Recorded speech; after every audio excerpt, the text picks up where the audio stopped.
இசை அதற்கு சாதி பாகுபாடு கிடையாது தோழர்களே.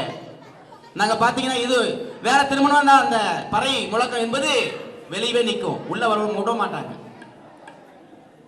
இன்று வரை அந்த சாதி தீண்டாமை தலைவரித்து ஆடிக்கொண்டிருக்கிற தோழர்களே. நாடு முழுவதுமாக இந்த சாதியை ஒழிக்க வேண்டும் என்று தந்தை பெரியார் அவர்களுடைய இறுதி மூச்சு வரை பாடுபட்டார்கள். அந்த அவருடைய அந்த இறுதி ஆசை எங்களை போன்ற இந்த கருப்பு சட்டை தோழர்கள் இன்று வரை பகுத்தறிவு பிரச்சாரங்களையும் சாதி ஒழிப்பு சிந்தனை பாடல்களையும் தமிழகம் எங்கும் பாடி வருகின்றோம். அதே போல எங்களுடைய தோழர் சந்திரசேகரன் அவர்கள் கேட்டுக்கொண்டதற்கு நாங்கள் இந்த திருமண நாவல் எங்களுக்கு இந்த வாய்ப்பை அளித்துள்ளார்கள். அன்பார்ந்த பெரியவர்களே, நாங்கள் பாடக்கூடிய ஒவ்வொரு பாடல்களும் உங்களிடத்தில் இருக்கக்கூடிய அந்த மூட நம்பிக்கை சாதி எப்படியெல்லாம் நம்மளுடைய இடத்திலே நம்முடைய மூளைக்கு போட்ட விலங்காக இருக்கிறது என்பதையெல்லாம் நீங்கள் பாடலை கேட்டு விளக்கம் பெற்று அதில் சொல்லக்கூடிய கருத்துக்களை நீங்கள் உங்களுடைய அறிவை கொண்டு சிந்தித்து பாருங்கள். சரி என்று பட்டால் ஏற்றுக்கொள்ளுங்கள் என்று கேட்டுக்கொண்டு இசை நிகழ்ச்சியை தொடங்குகிறோம். ஹலோ ஹலோ ஹலோ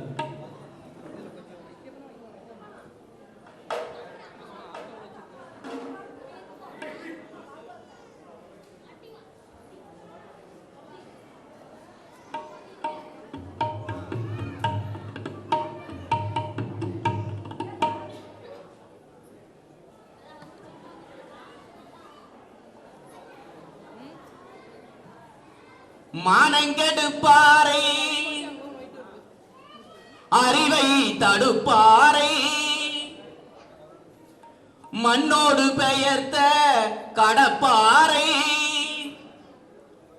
வானம் உள்ளவரை வையம் உள்ளவரை யாரிங்கே மறப்பார் பெரியாரை. அனைவருக்கும் மீண்டும் ஒரு முறை மேட்டூர் TKR இசைக்குழுவின் சார்பாக வணக்கத்தை தெரிவித்துக் கொள்கிறோம். முதலாவது பாடலாக பகுத்தறிவு பகலவன் தந்தை பெரியாருடைய சிந்தனையை சொல்கின்றவைகளே ஒரு பாடல். அறிவு தேரோட்டும் பகலவனே பகுத்தறிவு தேரோட்டும் பகலவனே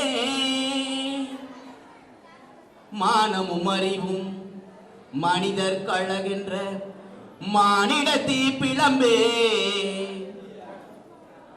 கூணல் மனிதனின் நானல் அறுத்திட்ட கூறிய போர்வாலே ஈரோட்டு பெரியாரே உன் தேரோட்ட வந்தோமே அறிவு தேரோட்டும் பகலவனே பகுத்தறிவு தேரோட்டும் பகலவனே மானமும் அறிவும் மனித கழகின்ற மானிட தீப்பிளம்பே கூணல் மனிதனின் நானல் அறுத்திட்ட கூறிய போர்வாலே மானமும் அறிவும் மனிதர் கழகின்ற மானிட தீப்பிளம்பே கூணல் மனிதனின் நானல் அறுத்திட்ட கூறிய போர்வாலே ஈரோட்டு பெரியாரே உன் தேரோட்ட வந்தோமே அறிவு தேரோட்டும் பகலவனே பகுத்தறிவு தேரோட்டும் பகலவனே.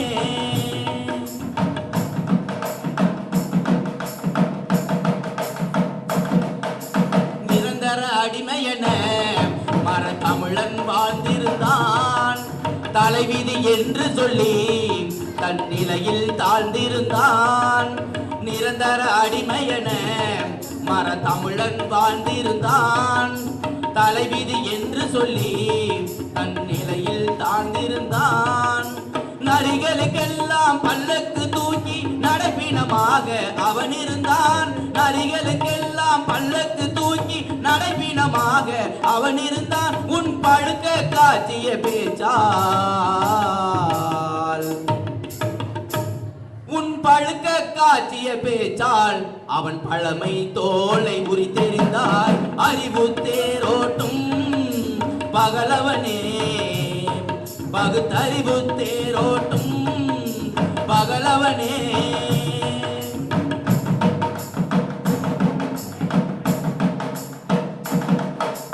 ஜாதி சாக்கடையே அதற்கு காரணி நீ புரிந்தாய். மதங்களை அழித்தொழித்து நீ சமத்துவ பயில் வளர்த்தாய். ஜாதி சாக்கடையே அதற்கு காரணி நீ புரிந்தாய். மதங்களை அழித்தொழித்து நீ சமத்துவ பயிர் வளர்த்தாய். வெறுவாய் பேசும் வீணர்கள் இருக்க செயலில் காட்டிய சேவகன் நீ. வெறுவாய் பேசும் வீணர்கள் இருக்க செயலில் காட்டிய சேவகன் நீ. உன் காலடி சுவடுகள் பட்டால் உன் காலடி சுவடுகள் பட்டால் அங்கே விடுதலை முரசு முழக்கமிடும். அறிவு தேரோட்டும் பகலவனே பகுத்தறிவு தேரோட்டும் பகலவனே.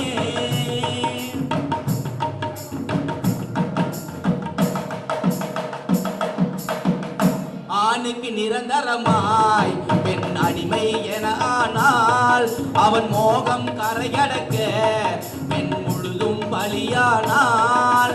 ஆணுக்கு நிரந்தரமாய் பெண் அடிமை என ஆனால் அவன் மோகம் கரையடக்க பெண் முழுதும் பலியானால்.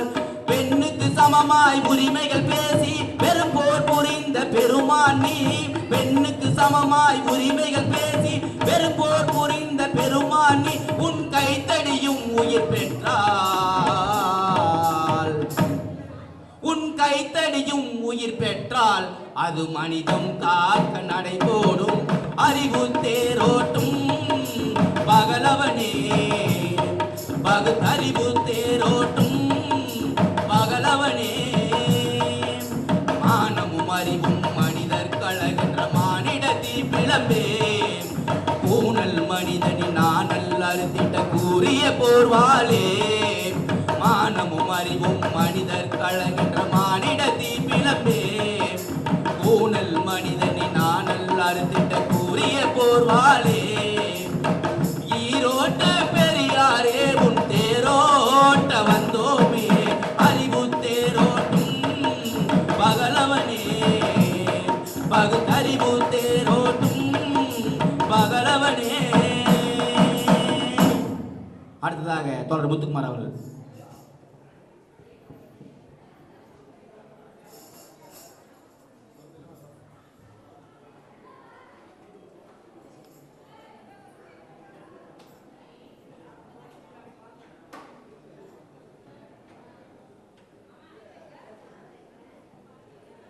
பகுத்தறிவு பாதை செல்லுங்கள்.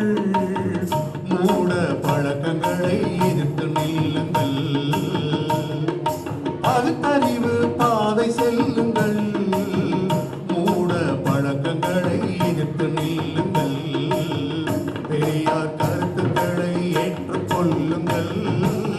புராண கடவுள்களை தூர விரட்டுங்கள். பகுத்தறிவு பாதை செல்லுங்கள். மூட பழக்கங்களை எதிர்த்து நில்லுங்கள்.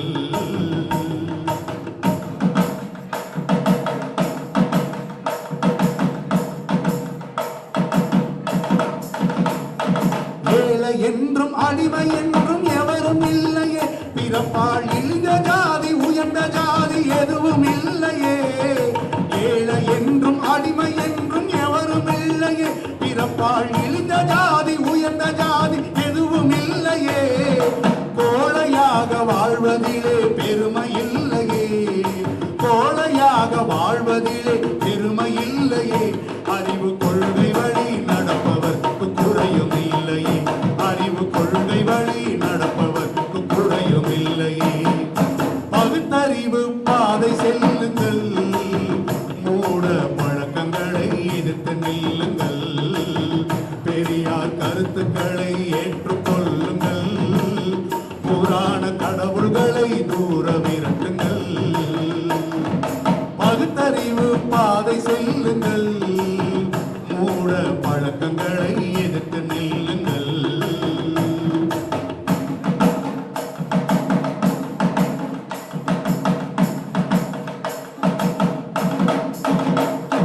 கடவுள்களை வணங்குவதால் நமக்கு என்னாச்சு? நமது காசு பணம் நேரம் எல்லாம் பெரிதும் வீணாச்சு. கடவுள்களை வணங்குவதால் நமக்கு என்னாச்சு? நமது காசு பணம் நேரம் எல்லாம் பெரிதும் வீணாச்சு. மடமை என்னும் இருட்டறையில் வாழலாச்சுது, மடமை என்னும் இருட்டறையில் வாழலாச்சுது. அறிவு மானம் போனதன்றி வேறு என்ன கிடைச்சது? அறிவு மானம் போனதன்றி வேறு என்ன கிடைச்சது? பகுத்தறிவு பாதை செல்லுங்கள், மூட பழக்கங்களை எதிர்த்து நில்லுங்கள், பெரியார் கருத்துக்களை ஏற்றுக்கொள்ளுங்கள், புராண கடவுள்களை தூர விரட்டுங்கள், பகுத்தறிவு பாதை செல்லுங்கள், மூட பழக்கங்களை எதிர்த்து நில்லுங்கள்.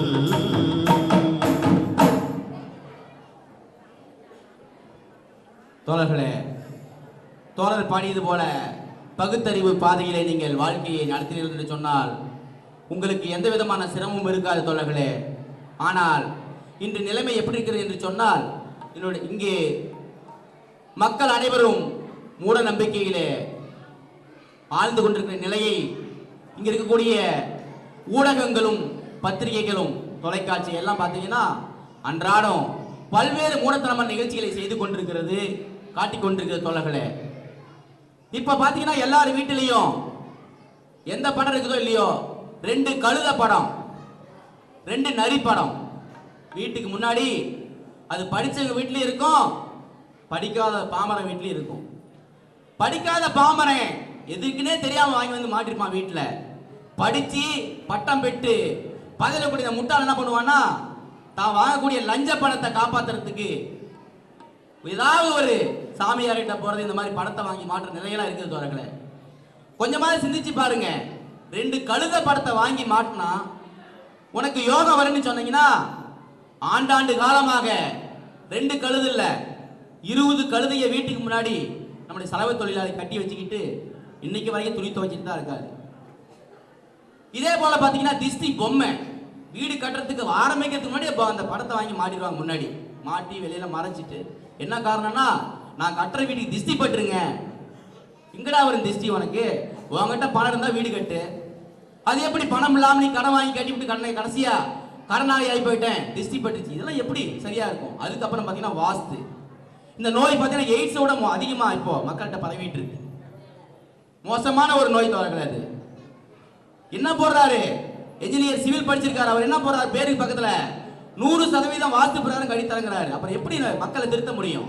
இப்படி எல்லாம் கழுத படத்தையோ நரி படத்தையோ வாஸ்து பார்த்தா நீங்க வாழ்க்கையில முன்னேற முடியாது என்பதை வலியுறுத்தி என்ன பாரு யோகவர் என்ற ஒரு பாடலை பாடலுக்கு வந்தார்கள்.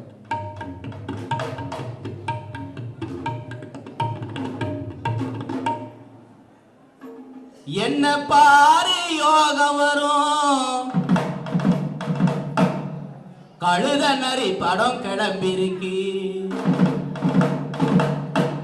கண்ண பாரு சிரி என்று திஷ்டி பொம்மையும் மாட்டிருக்கு. என்ன பாரு யோகம் வரும், கழுத நரி படம் கிளம்பிருக்கு, கண்ண பாரு சிரி என்று திஷ்டி பொம்மையும் மாட்டிருக்கு. கடைக்குள்ளே கழுத வந்தா காலில் விழுவியா நீயே சொல்லு, உதச்சா விழுந்திடுவாம் பல்லு, கழுத உதச்சா விழுந்திடுவாம் பல்லு. என்ன பாரு யோகம் வரும், கழுத நரி படம் கிளம்பிருக்கு, கண்ண பாரு சிரி என்று திஷ்டி பொம்மையும் மாட்டிருக்கு.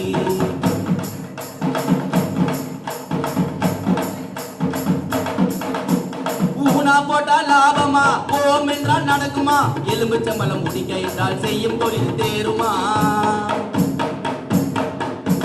திருநீரு குங்குமம் சாம்பிராணி சூடமோ ஊதுபத்தி கொளுத்தி வச்சா காசு பணம் நிறையுமா சரவண பவ செப்பு தகடி அதில என்னையா இருக்குது பவரு சரவண பவ செப்பு தகடி அதில என்னையா இருக்குது பவரு ஆகாத மூடத்தனம் ஒளிச்சாகணும் ஐயாவின் பகுத்தறிவு வழி நடக்கணும் ஆகாத மூடத்தனம் ஒளிச்சாகணும் ஐயாவின் பகுத்தறிவு வழி நடக்கணும் என்ன பாரு யோக வரும் கழுத நரி படம் கிளம்பிருக்கு கண்ண பாரு சிறியின்றி திஷ்டி பொம்மையும் மாட்டிருக்கு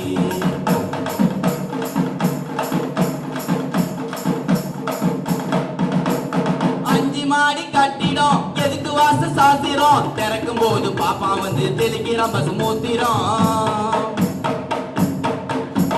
ராசிகள் அதிர்ஷ்டமா என் பலன்கள் நடக்குமா சனி பயிற்சி குரு பயிற்சி தரித்திரத்தை போக்குமா சாத்திர மத மூட சடங்கு இனி சாம்பலாக ஆக்கிடணும் கிளம்பு சாத்திர மத மூட சடங்கு இனி சாம்பலாக ஆக்கிடணும் கிளம்பு ஐயாவின் கொள்கை பெரு அறிவுக்கு மதிப்பு கொடு ஐயாவின் கொள்கை பெரு அறிவுக்கு மதிப்பு கொடு என்ன பாரு யோக வரும் கழுத நரி படம் கிளம்பிருக்கு கண்ண பாரு திரி என்று திஷ்டி பொம்மையும் மாட்டிருக்கு கடைக்குள்ளே கழுத வந்தா காலில் விழுவியா நீயே சொல்லு உதைச்சா விழுந்திடுவாம் பல்லு கழுத உதைச்சா விழுந்திடுவாம் பல்லு என்ன பாரு யோகம் வரும் கழுத நரி படம் கிளம்பிருக்கு கண்ண பாரு சிறி என்று திஷ்டி பொம்மையும் மாட்டிருக்கு தோழர்களே இப்படி பாத்தீங்கன்னா கழுத படம் நரி படம் ஒரு பக்கம் இருந்தாலும் அடுத்தது பாத்தீங்கன்னா இந்த நல்ல நேரம் பார்க்குற விஷயம் இந்த திருமணத்தை தான் இருக்கும் தோழர்களே. நம்மால் பத்திரிக்கை அடிக்கிறதுக்கு முன்னாடியே பார்த்துறியா நல்ல ஜோசிக்காரன் யாருங்க திருமணம் வச்சிருக்கிறோம் போய் நேரம் குறிப்பான். அதுக்கு ஒரு பெரிய ஒரு நாளையே வேஸ்ட் பண்ணுவான். பார்த்தீங்கன்னா ஒரு நாள் முழுக்க அந்த நல்ல நேரத்தை நேரம் எங்க எத்தனை மணி மற்ற நேரம் ஏன்னா நாசமா போன நேரமா ஏன் ஒரு நாளைக்கு 24 மணி நேரத்தில் 1 மணி நேரம் 1.5 மணி நேரம் நல்ல நேரம் சொல்றான். மற்ற நேரம் பூரா நீ எந்த வேலையும் செய்யாம எப்படி வாழ்க்கையில முன்னேற முடியும்? கொஞ்சமாவது சிந்திச்சு பாருங்க தோழர்களே. அதே போல பாத்தீங்கன்னா ஒரு பூனை குறுக்கா போச்சுன்னா அப்படியே பயப்படுவான். புளிய பார்த்த மாதிரி அப்படியே நடுங்குவான். ஐயோ எதோ ஆகி போயிருமா. அதே போல பாத்தீங்கன்னா கணவனில் இந்த பெண்களை பார்த்து கேவலமா பேசக்கூடிய நிலை. குறுக்கா போயிட்டாங்கன்னா இப்படி வந்துட்டாங்களா நடக்குமா நடக்காதா. அதே போல நல்ல நேரம் பாக்குறீங்க சரி, உங்களுக்கு பாத்தீங்கன்னா ஒருத்தருக்கு ஹார்ட் அட்டாக் வந்துருது, இல்லை ஒரு வயிற்று வலி கடுமையான வயிற்று வலி.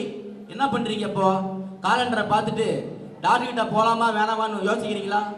அப்பெல்லாம் நல்ல நேரம் உங்களுக்கு தேவையில்லை. அப்போ ஓடுறீங்க மருத்துவர்கிட்ட. இல்ல கீழே போறீங்க வழியில பணம் ஒரு 1 லட்சம் ரூபாய் பணம் கிடக்குது. கீழே எடுப்பீங்களா எடுக்க மாட்டீங்களா? நல்ல நேரம் பார்த்து எடுத்துக்கலாம் இருப்பீங்களா? அப்பெல்லாம் உங்களுக்கு அறிவு வேலை செய்ய தோழர்களே. அதனாலதான் ஐயா சொன்னார்கள், பக்தி வந்தா புத்தி போகும், புத்தி வந்தா பக்தி போகும் என்று சொன்னார்கள் தோழர்களே. அப்படி நீங்கள் வாழ்க்கையில சகுனம் பார்க்காதீங்க. எல்லா நாட்களும் நல்ல நாட்களே, எல்லா நேரமும் நல்ல நேரம் வலியுறுத்தி தோழர் முத்துக்குமார் அவர்கள் ஒரு பாடலை பாடிருக்கிறார்கள்.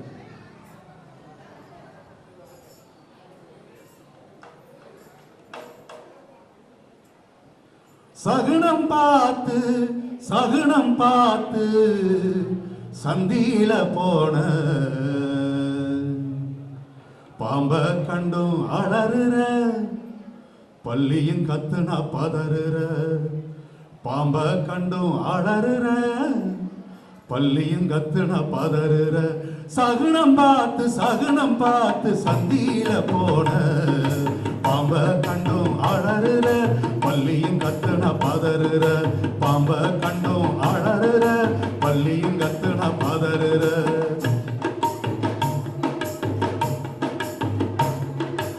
எலிய பிடிக்க பூனையும் போனா ஏயா இப்படி நடக்கிற.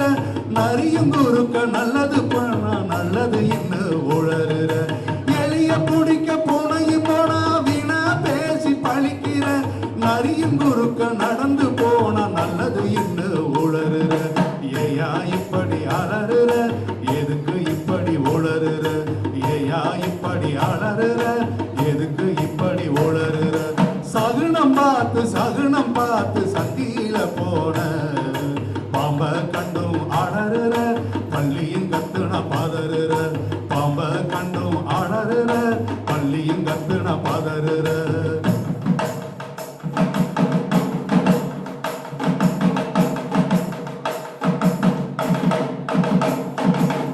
நல்ல காலம் கெட்ட கால ராகு காலம் பார்க்கிற ராகு கால நோயு வந்தா டாக்டர வழி கேட்கிற நல்ல காலம் கெட்ட கால ராகு காலம் பார்க்கிற ராகு கால நோயு வந்தா டாக்டர வழி கேட்கிற ஜோசியம் பல ஜாதகம் என சோதனைகளை நம்புற ஜோசியம் பல ஜாதகம் என சோதனைகளை நம்புற சோத்துக்கு தான் வழி இல்லைன்னா தலையெழுத்துன்னு வெம்புற சோத்துக்கு தான் வழி இல்லைன்னா தலையெழுத்துன்னு வெம்புற ஏயா இப்படி நம்புற எதுக்கு இப்படி வெம்புற ஏயா இப்படி நம்புற எதுக்கு இப்படி வெம்புற சகுனம் பார்த்து சந்தியில போன பாம்ப கண்டும் அலறுற பள்ளியும் கத்துன பதறுற பாம்ப கண்டும் அலறுற பள்ளியும் கத்துன பதறுற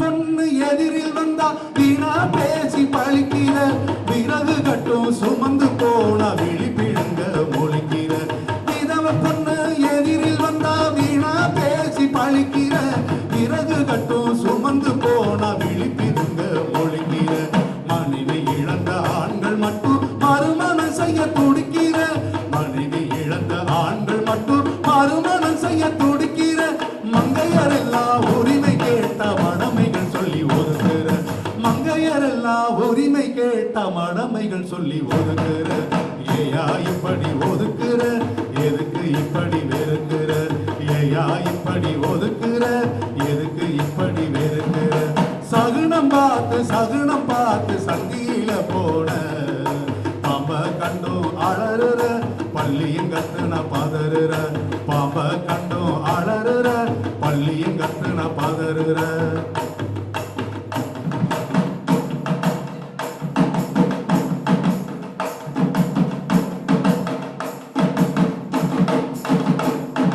பெரியார் கருத்தை மனதில் நிறுத்தி பேதமைகளை ஓட்டணும் அறியாம இருளகற்றி அறிவின் ஒளியை ஏற்றணும் பெரியார் கருத்தை மனதில் நிறுத்தி பேதமைகளை ஓட்டணும் அறியாம இருளகற்றி அறிவின் ஒளியை ஏற்றணும் புரியாத மக்கள் உலகில் இல்லை என்று மாற்றணும் புரியாத மக்கள் உலகில் இல்லை என்று மாற்றணும் வெறியான மதங்கள் ஒழித்து வெற்றி கொடிய நாட்டணும் வெறியான மதங்கள் ஒழித்து வெற்றி கொடிய நாட்டணும் ஏயா இப்படி நம்புற எதுக்கு இப்படி வெம்புற ஏயா இப்படி நம்புற எதுக்கு இப்படி வெம்புற சகுனம் பார்த்து சந்தியில போன பாம்ப கண்டும் அலறுற பள்ளியும் கத்துன பதறுற பாம்ப கண்டும் அலறுற பள்ளியும் கத்துன பதறுற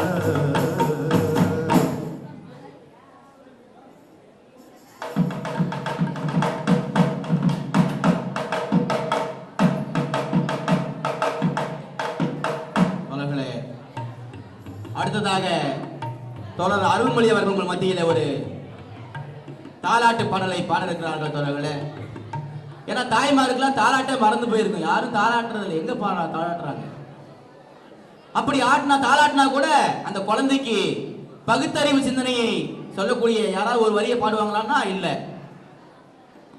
ஆனால் இங்கு பாடக்கூடிய இந்த தாலாட்டு பாடல் இந்த குழந்தைக்கு பகுத்தறிவு சிந்தனையை ஊட்டக்கூடிய பாடல்.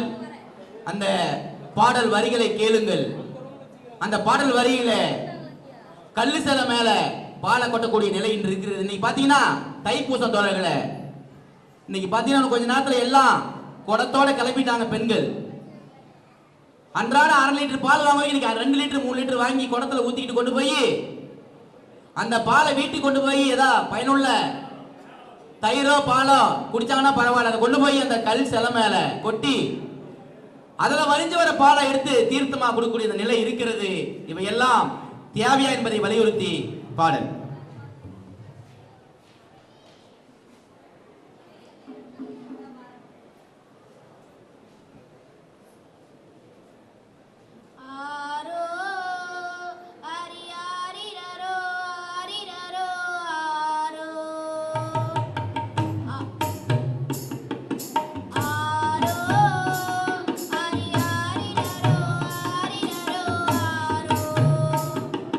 மகனே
தோழர்களே,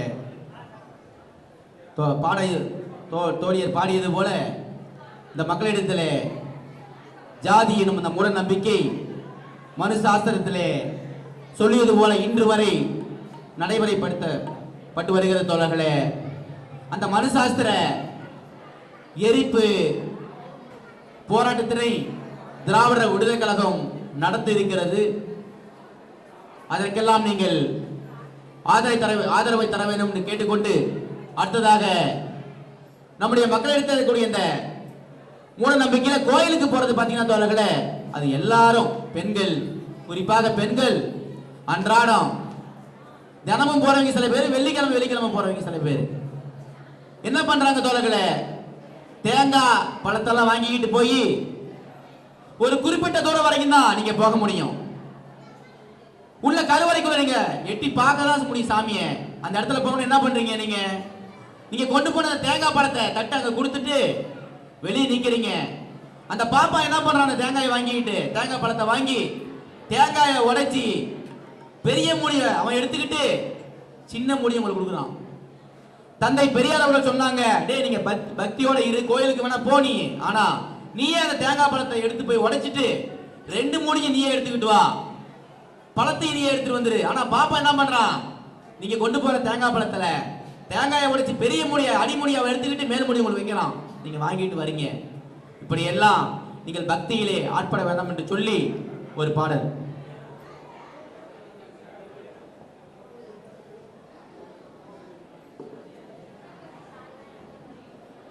தேங்காய் பழம் சூடம் கொண்டு கோயிலுக்கு போறீங்களே, அதனாலே பலன் என்ன கண்டு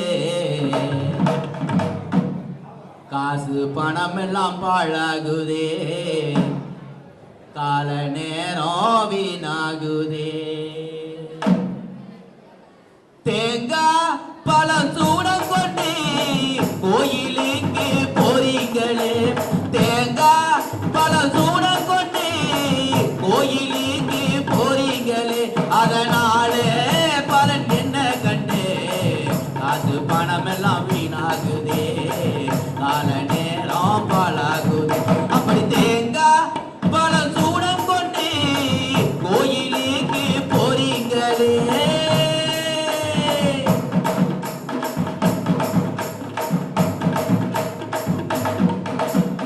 ஆடு மாடு கோழி மீன கடவுள் என்கிற எல்லாத்தையும் அறுத்து சமைச்சு நல்லா திங்கிற, சாமி சில தின்பதாக படையல் போடுற, அது மலாஞ்சலம் கலக்கிதான்னு யாரு பாக்குறா, கடவுளை நம்பி தமிழ தட்சணை கொடுக்குறான், கணக்காய் எடுத்துக்கிட்டு பார்ப்பான் பொழைக்கிறான், கடவுளை நம்பி தமிழ தட்சணை கொடுக்குறான், கணக்காய் எடுத்துக்கிட்டு பார்ப்பான் பொழைக்கிறான்.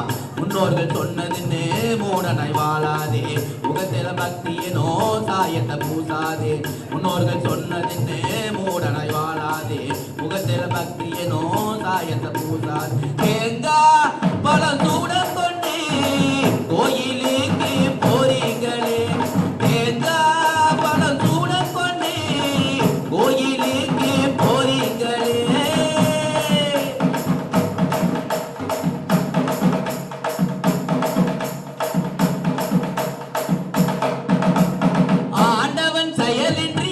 கூட அசையாதுன்னு சொல்லுற அண்ணாச்சி, கோயில் சிலைய கடக்கிறது யாருடைய செயல்னு நீ யோசி. ஆண்டவன் அவதாரம் எடுத்ததா சொல்லிருங்க, இப்போ எடுக்கலையே காரணம் என்னங்க, ஆண்டவன் அவதாரம் எடுத்ததா சொல்லுறீங்க, இப்போ எடுக்கலையே காரணம் என்னங்க. அதெல்லாம் பித்தலாட்டம் சொன்னவர் பெரியாரு, இனி வரும் காலத்திலே மனுஷனை வளர்ப்பாரு. இதெல்லாம் பித்தலாட்டம் சொன்னவர் பெரியாரு, இனி வரும் காலத்திலே மனுஷனை வளர்ப்பாரு. தேங்காய் பழம் சூடம் கொண்டு கோயிலுக்கு போறீங்களே, தேங்காய் பழம் சூடம் கொண்டு கோயிலுக்கு போறீங்களே, அதனாலே பலன் என்ன கண்டு காசு பணம் எல்லாம் பாழாகுதே, கால நேரம் வீணாகுது.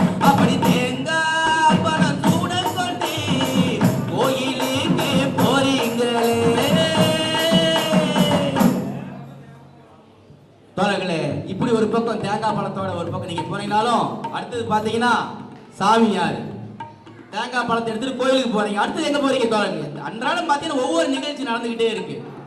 அடுத்தது சாமியாரு காவியை கட்டி ஏமாத்தலாம். இப்ப வெள்ளை உடைய போட்டு ஏமாத்தலாம். யோகா குருக்கள் எங்க பார்த்தாலும் யோக குருக்கள், எங்க பார்த்தா யோகாசனம், யோக குரு வராரு வாங்க, அத்தனைக்கும் ஆசைப்படு போடுறான், போர்டு வைக்கிறாங்க. அங்க பார்த்தா பிளக்ஸ் சத்குரு வருகிறார், லட்சக்கணக்கான பக்தர்கள் அப்படியே நிக்கிறாங்களாமா. சத்குரு மேடை ஏறணும்னு எல்லாம் அழுவுறாங்களா. என்ன மயிர்கிட்ட அழுவுறீங்க நீங்க?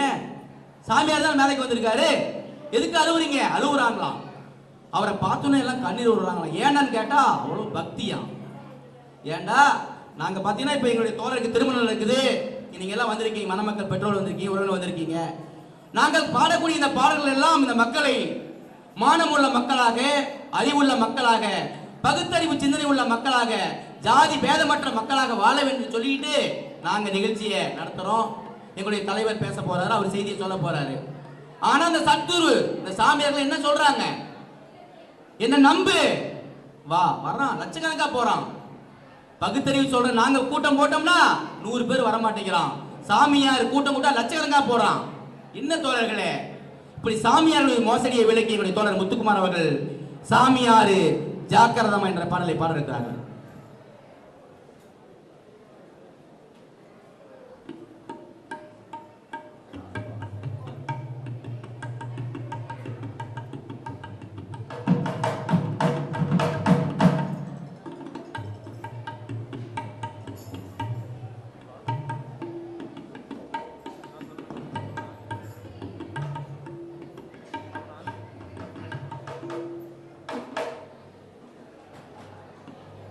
காவிய கட்டி நாட்டக்கு எடுக்கிறான் சாமியாரு,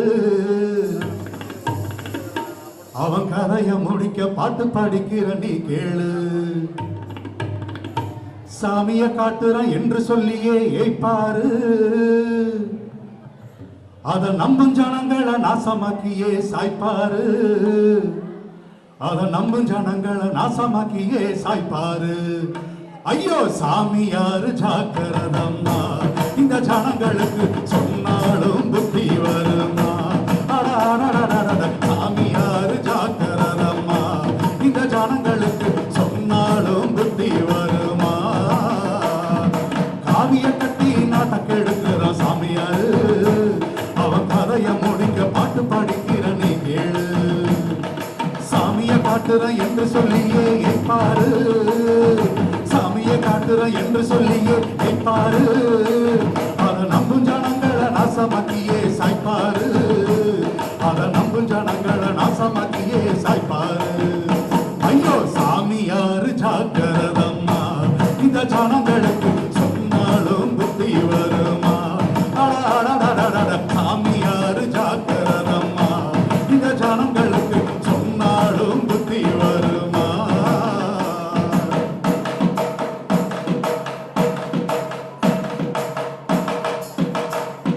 பெண்களை கூட்டி லிங்கம் எடுத்த சாமியாரு, காம கண்களை காட்டி கற்பழிச்சுத்தான் கொன்னாரு.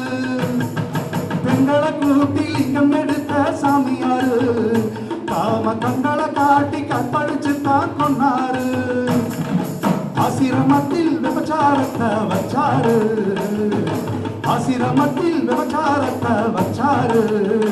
இப்போ ஆயத்தையா பிரேமானந்தா இருந்தாரு, ரெண்டு ஆயத்தையா பிரேமானந்தா இருந்தாரு.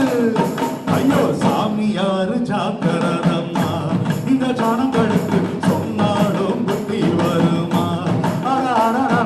சாமியாரு ஜாக்கிரதம்மா, இந்த ஜனங்களுக்கு சொன்னாலும் புத்தி வருமா.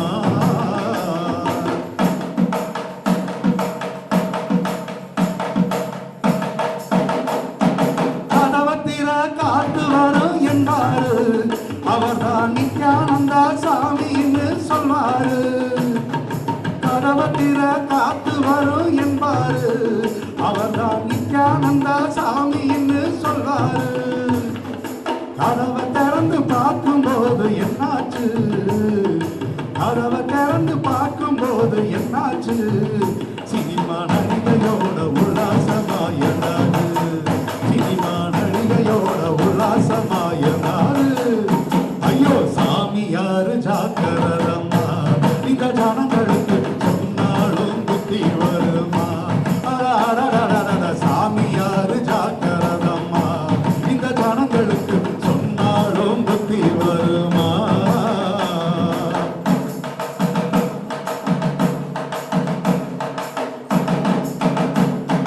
கருவறையில் காமலீல செஞ்சாரு அவர்தான் தேவான என்கின்ற அர்ச்சகரு கருவறையில் காமலீல செஞ்சாரு அவர்தான் தேவநாதன் என்கின்ற பார்ப்பனரு கருவறையில் பார்க்கும் போது என்னாச்சு கோயில் கருவறையில் பார்க்கும் போது என்னாச்சு பல பெண்களோட உல்லாசமா என்னாச்சு பல பெண்களோட உல்லாசமா என்னாச்சு ஐயோ சாமியாரு ஜாக்கிரதம்மா இந்த ஜனங்களுக்கு சொன்னாலும் புத்தி வருமா அடடடடடட சாமியாரு ஜாக்கிரதம்மா இந்த ஜனங்களுக்கு சொன்னாலும் புத்தி வருமா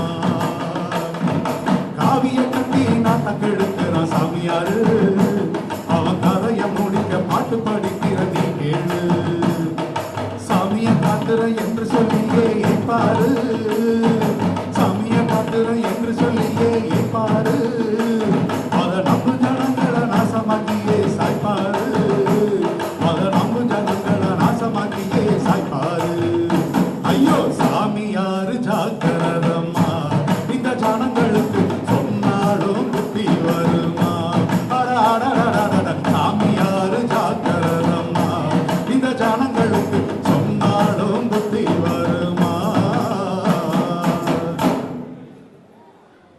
தோழர்களே, சாமியாரு ஒரு பக்கம் இப்படி இருந்தாலும் அடுத்தது பாத்தீங்கன்னா தொலைக்காட்சியில இப்ப பாத்தீங்கன்னா சாமியாரு ஊருக்கு வர அது ஒரு விஷயம். அடுத்தது பாத்தீங்கன்னா இப்ப தொலைக்காட்சியில வந்துட்டாங்க. எந்த தொலைக்காட்சியை திருப்பினாலும் ஒவ்வொரு அலைவரிசையிலையும் ஒவ்வொரு சேனல்லையும் பாத்தீங்கன்னா ஒரு சாமியார் வந்துருவாரு. அது காலையில ஆரம்பிச்சு மாலை வரைக்கும் இருக்கலாம், மாலையில ஆரம்பிச்சு இரவு வரைக்கும் இருக்கலாம். அப்படி அந்த சாமியார் பாத்தீங்கன்னா போடுவான். செவ்வாய்க்கிழமை பாத்தீங்கன்னா இளம்பிள்ளை விஜயம் போடுவான், சேலத்துல விஜயம், எங்கேயாவது விஜயம்.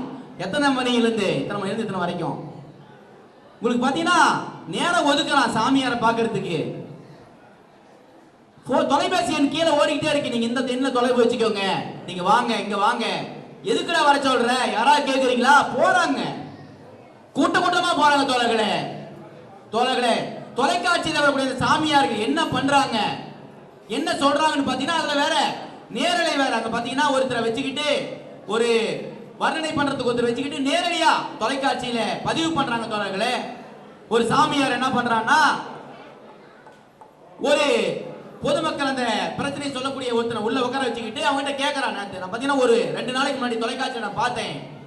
பார்க்கும்போது அந்த சாமியாரை நான் பார்த்தனா செருப்பாலேயே அடிக்கக்கூடிய ஒரு நிலையெல்லாம் அப்படி அவ்வளவு அசிங்கமா சொல்றான். அவ்வளவு ஒரு சின்ன சின்ன விஷயத்தெல்லாம் ஒருத்தர் போறாரு, அந்த சாமியார் பார்த்தா என்ஜினியர்னு போறாரு. என்ஜினியர் பேர் போட்டு மிகப்பெரிய இந்தியாவில் நம்பர் 1 பெயரியல் நிபுணர், வாஸ்து எல்லாமே பண்றாரு. அவர் பெயரை மாத்துறாரு, வாஸ்து பாக்குறாரு, ராசிகள் எல்லாம் பாக்குறான். நீங்க வேணா டிவி போட்டு பாருங்க, வருவான். என்னைக்காவது ஒரு நாள் சாமியார் வருவான். ஒருத்தர் வராரு, சேர்ல உட்காராரு. ஒரு பெண்மணி அவங்க கிட்ட கேட்கறாங்க, வாங்க எந்த ஊர்ல இருந்து வரீங்க நீங்க அப்படின்னு கேட்டுட்டு, உங்களுக்கு என்னங்க பிரச்சனை? எனக்கு பயங்கரமான கடன் பிரச்சனைங்க, ஒண்ணும் தாங்க முடியல அப்படிங்கிறாரு.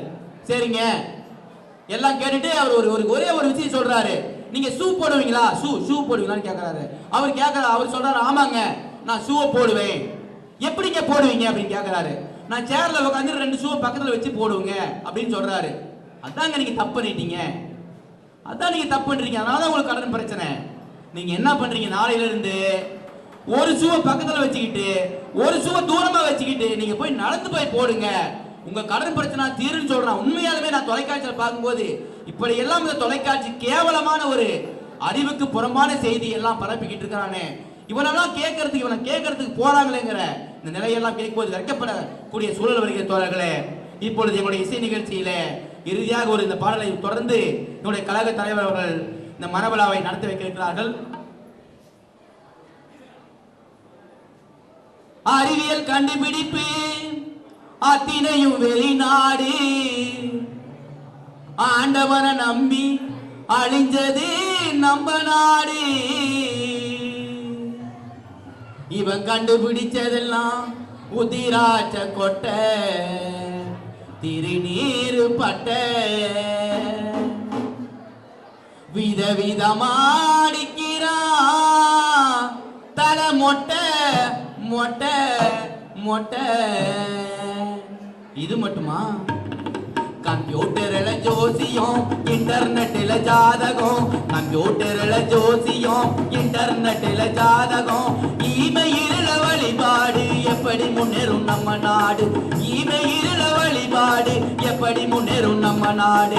கம்ப்யூட்டர்ல ஜோசியம், இன்டர்நெட்ல ஜாதகம், இமெயில்ல வழிபாடு எப்படி முன்னேறும் நம்ம நாடு.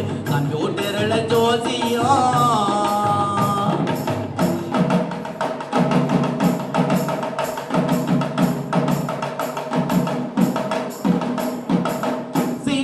தொலைக்காட்சி அறிவியல் சாதனம், அதில பரப்புறான் பக்திய தினந்தனம். சினிமா தொலைக்காட்சி அறிவியல் சாதனம், அதில பரப்புறான் பக்திய தினந்தனம். பட்டம் படிச்சிருக்கா எதுக்குன்னு தெரியல, பட்டம் படிச்சிருக்கா எதுக்குன்னு தெரியல, பக்தி போத மட்டும் இவனுக்கு கலையல, பக்தி போத மட்டும் இவனுக்கு கலையல.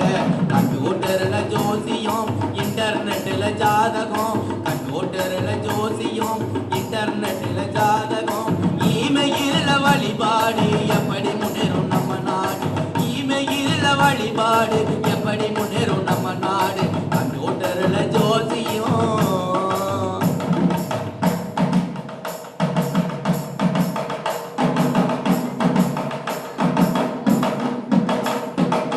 மாற்று அறுவை சிகிச்சை அறிவியல் மகத்துவம், மனுஷன் சாவ கூட தடுக்குது மருத்துவம். மாற்று அறுவை சிகிச்சை அறிவியல் மகத்துவம், மனுஷன் சாவ கூட தடுக்குது மருத்துவம்.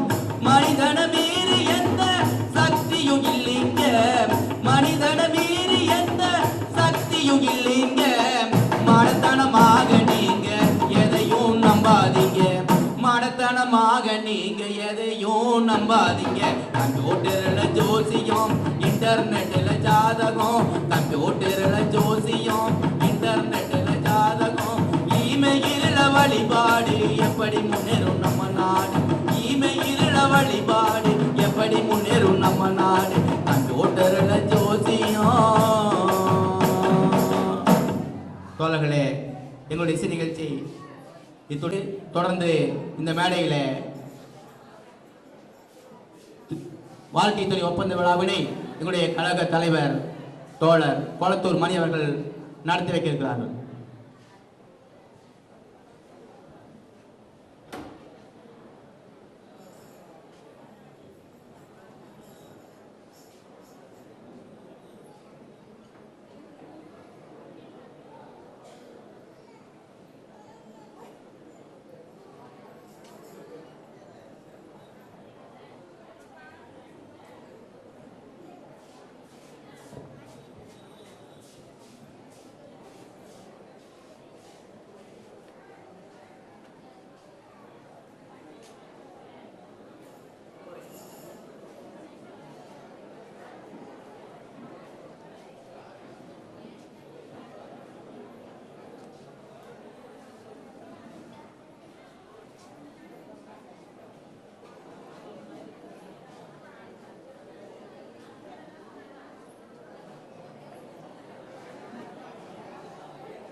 ஹலோ.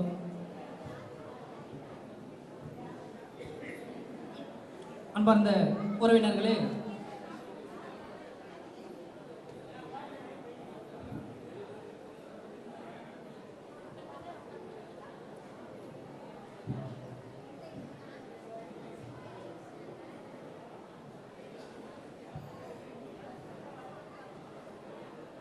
அன்பார்ந்த உறவினர்களே, திருமணம் இப்பொழுது தொடங்க இருக்கிறது. வெளியில் இருக்கக்கூடிய அருமை நண்பர்கள் அனைவரும் உள்ளே வந்து அமருமாறு உங்களை அன்போடு கேட்டுக்கொள்கிறோம். இந்த திருமணத்திற்கு தலைமை தாங்கி நடத்தி தரக்கூடிய தோழர் திராவிட விடுதலை கழகத்தினுடைய மாவட்ட அமைப்பாளர் முத்துமாணிக்கம் அவர்களை மேடைக்கு வருமாறு அன்போடு கேட்டுக்கொள்கிறோம். இங்கே சிறப்பு அழைப்பாளராக வந்திருக்கக்கூடிய வெங்காயம் திரைப்படத்தினுடைய இயக்குனர் தோழர் சங்ககிரி ராஜ்குமார் அவர்களை மேடைக்கு வருமாறு அன்போடு கேட்டுக்கொள்கிறோம்.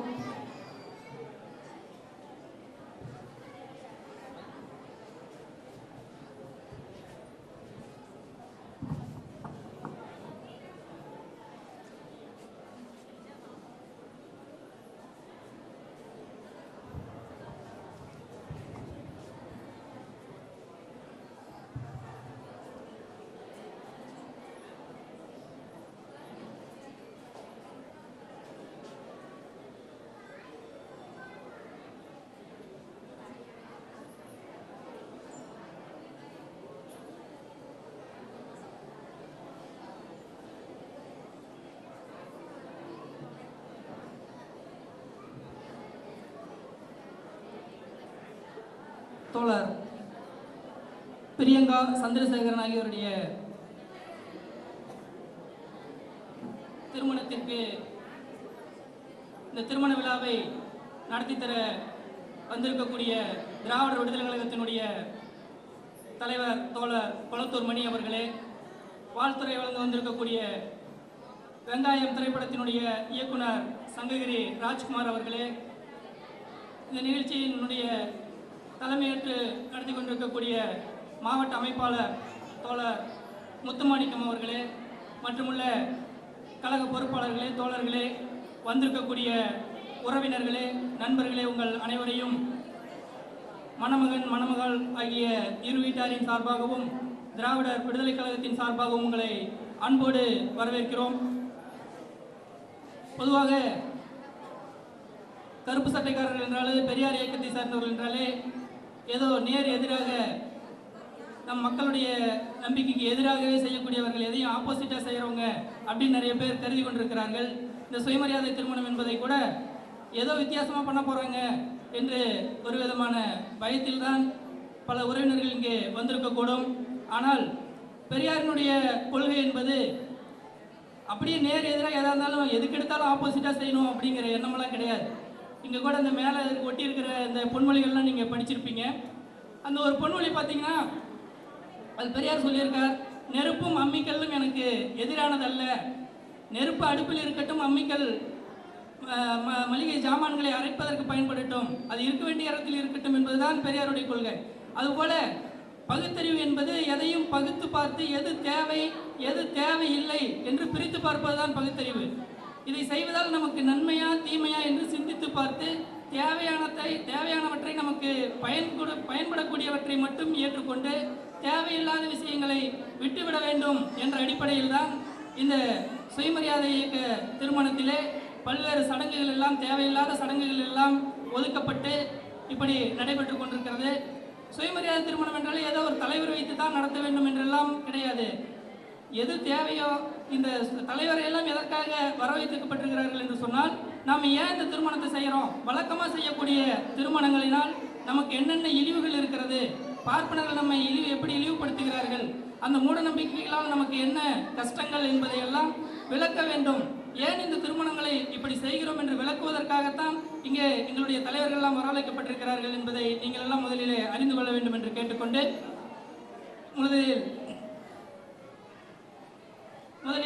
மணமக்களை வாழ்த்தி வெங்காயம் திரைப்படத்தினுடைய இயக்குனர் சங்ககிரி ராஜ்குமார் அவர்கள் உரையாற்றுவார்கள். அனைவருக்கும் வணக்கம். மரியாதைக்குரிய ஐயா குளத்தூர் மணி ஐயா அவர்களுக்கும் இந்த நிகழ்வை நிகழ்வின் கதாநாயகனாகவும் நாயகியாகவும் இருக்கின்ற மணமக்களுக்கும் என்னுடைய முதற் வணக்கங்களையும் மணமக்களுக்கு வாழ்த்துக்களையும் தெரிவித்துக் கொள்ள விரும்புகிறேன்.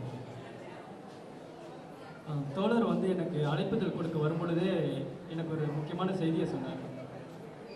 இதில் மணமகள் வீட்டார் வந்துட்டு பகுத்தறிவு சிந்தனையில் வந்தவங்க இல்லை, அவங்க வந்து வேற ஒரு இயக்கத்தை சார்ந்தவங்க, முற்போக்கு கருத்துக்களுக்கு கொஞ்சம் விலகி இருக்கிறவங்க தான் அப்படின்னு சொன்னார். எனக்கு முக்கியமாகவே நான் ரொம்ப ஆச்சரியமாகவும் ரொம்ப பெருமைப்படுறது, ரொம்ப நன்றி தெரிவிச்சுக்கிற ஒரு நபர்கள் யாருன்னா மணமகளுடைய தாய் தந்தையருக்கு தான் நான் ரொம்ப ஒரு நன்றி கூட நான் தெரிவிக்க வேண்டிய கட்டாயத்தில் இருக்கேன். ஏன்னா இது வந்து ஒரு வழக்கமாக ஒரு மேலதாளங்களுடைய ஐயர் வந்து உட்காந்து ஓமகுண்டை வளர்த்தி இது மாதிரியான திருமணங்களையே இது வரைக்கும் பார்த்துருப்பாங்க. அவங்க முதல் முறையாக எந்த ஒரு அறிமுகமுமே இல்லாமல் ஒரு சுயமரியாதை திருமணத்துக்கு சம்மதிக்கிறாங்க அப்படின்னாலே ஒரு மிகப்பெரிய பாராட்டுதலுக்கு உரியவங்களாகவும் வணக்கத்துக்குரியவங்களாகவும் தான் நம்ம அவங்கள பார்க்கணும். ஏன்னா ஒரு சுயமரியாதை குடும்பத்தில் இருக்கிறவங்க ஒரு சுயமரியாதை திருமணத்துக்கு சம்மதிக்கிறதுங்கிறது ஒரு சாதாரண விஷயம். ஏற்கனவே இருந்த கருப்பு சட்டைகளில் ஒரு கருப்பு சட்டைகளுக்கு ஒரு திருமணம் நடக்கிறது தான். இன்றைக்கி வந்து ஒரு புதுசாக ஒரு ஒரு ஒரு குடும்பம் ஒரு சுயமரியாதை திருமணத்துக்கு சம்மதிச்சிருக்கிறது எனக்கு ரொம்ப மகிழ்ச்சியாகவும் ரொம்ப சந்தோஷமாகவும் இருக்குது. ஏன்னா இது நாள் வரைக்கும் எனக்கு நடக்கிற ஒரு நான் தொட முடியாத, நான் தாண்டி வர முடியாத ஒரு பெரிய பள்ளத்தை தோழர் தாண்டி இருக்காரு. அதுக்கு நீங்கள் உறுதுணையாக இருந்திருக்கீங்க. இது நாள் வரைக்கும் என்னுடைய திருமண விஷயம் பேச போனாலே என்கிட்டயே வந்து மாப்பிள்ளை என்ன தோசை இருக்குதா, என்ன ஜாதகம் அப்படின்னு கேட்கும் பொழுது பெரிய அதிர்ச்சியாகி பேசாமல் போட்டு தூரவாங்க அப்படின்னு நான் இது நாள் வரைக்கும் என்னுடைய குடும்பத்தில் சொல்லி தடுத்து வச்சுட்டு இருக்கிற ஒரு விஷயத்தை தாண்டி தோழருக்கு இன்றைக்கி நீங்கள் உறுதுணையாக இருந்திருக்கீங்க.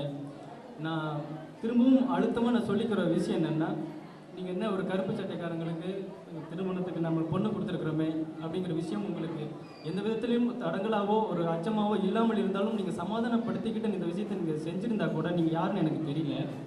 ஆனால் நீங்கள் ஒரு பெரிய பணக்காரனுக்கு ஒரு பொண்ணு கொடுத்ததை தாண்டி, ஒரு பெரிய புகழ் உள்ளவனுக்கு பொண்ணு கொடுத்ததை தாண்டி, ஒரு சுயமரியாதைக்காரனுக்கு பொண்ணு கொடுத்தது நீங்கள் செஞ்சதில் ரொம்ப சரியான வேலை அப்படின்னு நான் உறுதியாக சொல்கிறேன். ஏன்னா பெரும்பாலும் எங்களுக்கு பெரியார் சொல்லிக் கொடுத்தது வந்து ஒழுக்கம் தான் முக்கியம் அப்படிங்கிறத எங்களுக்கு அழுத்தமாக சொல்லியிருக்காரு. இன்னைக்கு வரைக்கும் நான் திரைப்படத்துறையில் இருந்தால் கூட திரைப்படத்துறையினாலே குடிகாரர்களும் நிறைந்த ஒரு துறை அப்படிங்கிற மாதிரி ஒரு தோற்றத்தை மாற்றி நாங்கள் ஒரு ஒழுக்கமானவங்க கூடி செய்கிற ஒரு தொழிலாக மாற்றிட்டு இருக்கிறோம். அதே மாதிரி தான் ஒவ்வொரு தோழர்களும் இன்றைக்கி இங்கே இருக்காங்க.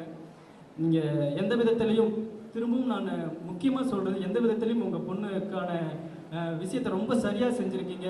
ரொம்ப தைரியமாக இருங்க, ரொம்ப உற்சாகமாக இருங்க. நீங்கள் உங்கள் சுற்று வட்டாரத்தில் உங்கள் உறவினர்களுக்கு மத்தியில் ஒரு பெரிய புரட்சியை பண்ணியிருக்கீங்க. உங்கள் மகள் கடைசி வரைக்கும் ரொம்ப சந்தோஷமாகவும் நிம்மதியாகவும் வாழ்கிற ஒரு இடத்துல உங்கள் பொண்ணை கொடுத்துருக்கீங்க.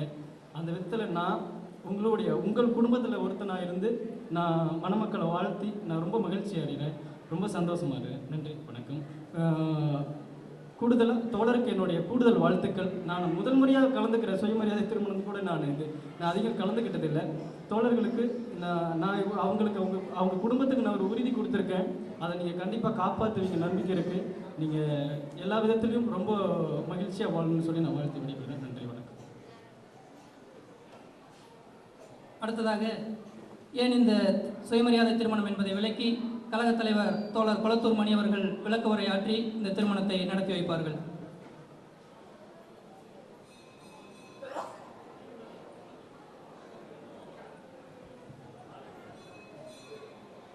இன்று வாழ்க்கையில் இணைய இருக்கிற அரும்பு தோழர்கள் பிரியங்கா அவர்களே, சந்திரசேகரன் அவர்களே, மணமக்களின் பெற்றோர்களே, உறவினர்களே, நண்பர்களே, தோழர்களே, மணமக்களுக்கு தன்னுடைய அவசர வேலைகளுக்கிடையே வந்து வாழ்த்துறை வழங்கி அமர்ந்திருக்கிற இயக்குனர் சங்ககிரி ராஜ்குமார் அவர்களே, உங்கள் அனைவருக்கும் அன்பான வணக்கங்களை தெரிவித்துக் கொள்கிறேன். இந்த திருமணத்தை இப்படிப்பட்ட ஒரு முறையில் நடத்தி கொள்ள வேண்டும் என்று தோழர் சவுந்தரராஜன் சந்திரசேகரன் விரும்புவதில் ஒன்றும் வியப்பில்லை என்பதை பேசுகிற போது தோழர் சொன்னார். ஆனால் மணமக்கள் வீட்டார்கள் இதை மனமுவந்து ஏற்றுக்கொண்டு ஒத்துழைத்ததற்கு அவர் கூறியதைப் போலவே நானும் முதலில் அவர்களுக்கு என்னுடைய நன்றிகளை தெரிவித்துக் கொண்டு சில செய்திகளை உங்களோடு பேச விரும்புகிறேன். இந்த ஏன் இப்படிப்பட்ட சுயமரியாதை திருமணத்தை மற்றவரோடு பேசி விளக்கி அவர்களை சமாதானப்படுத்தி நடத்த வேண்டும் என்று நாங்கள் விரும்புகிறோம் என்று ஏன் முயற்சி எடுக்கிறோம் என்பது குறித்து சில செய்திகளை நான் உங்களிடம் சொல்லிவிட வேண்டும்.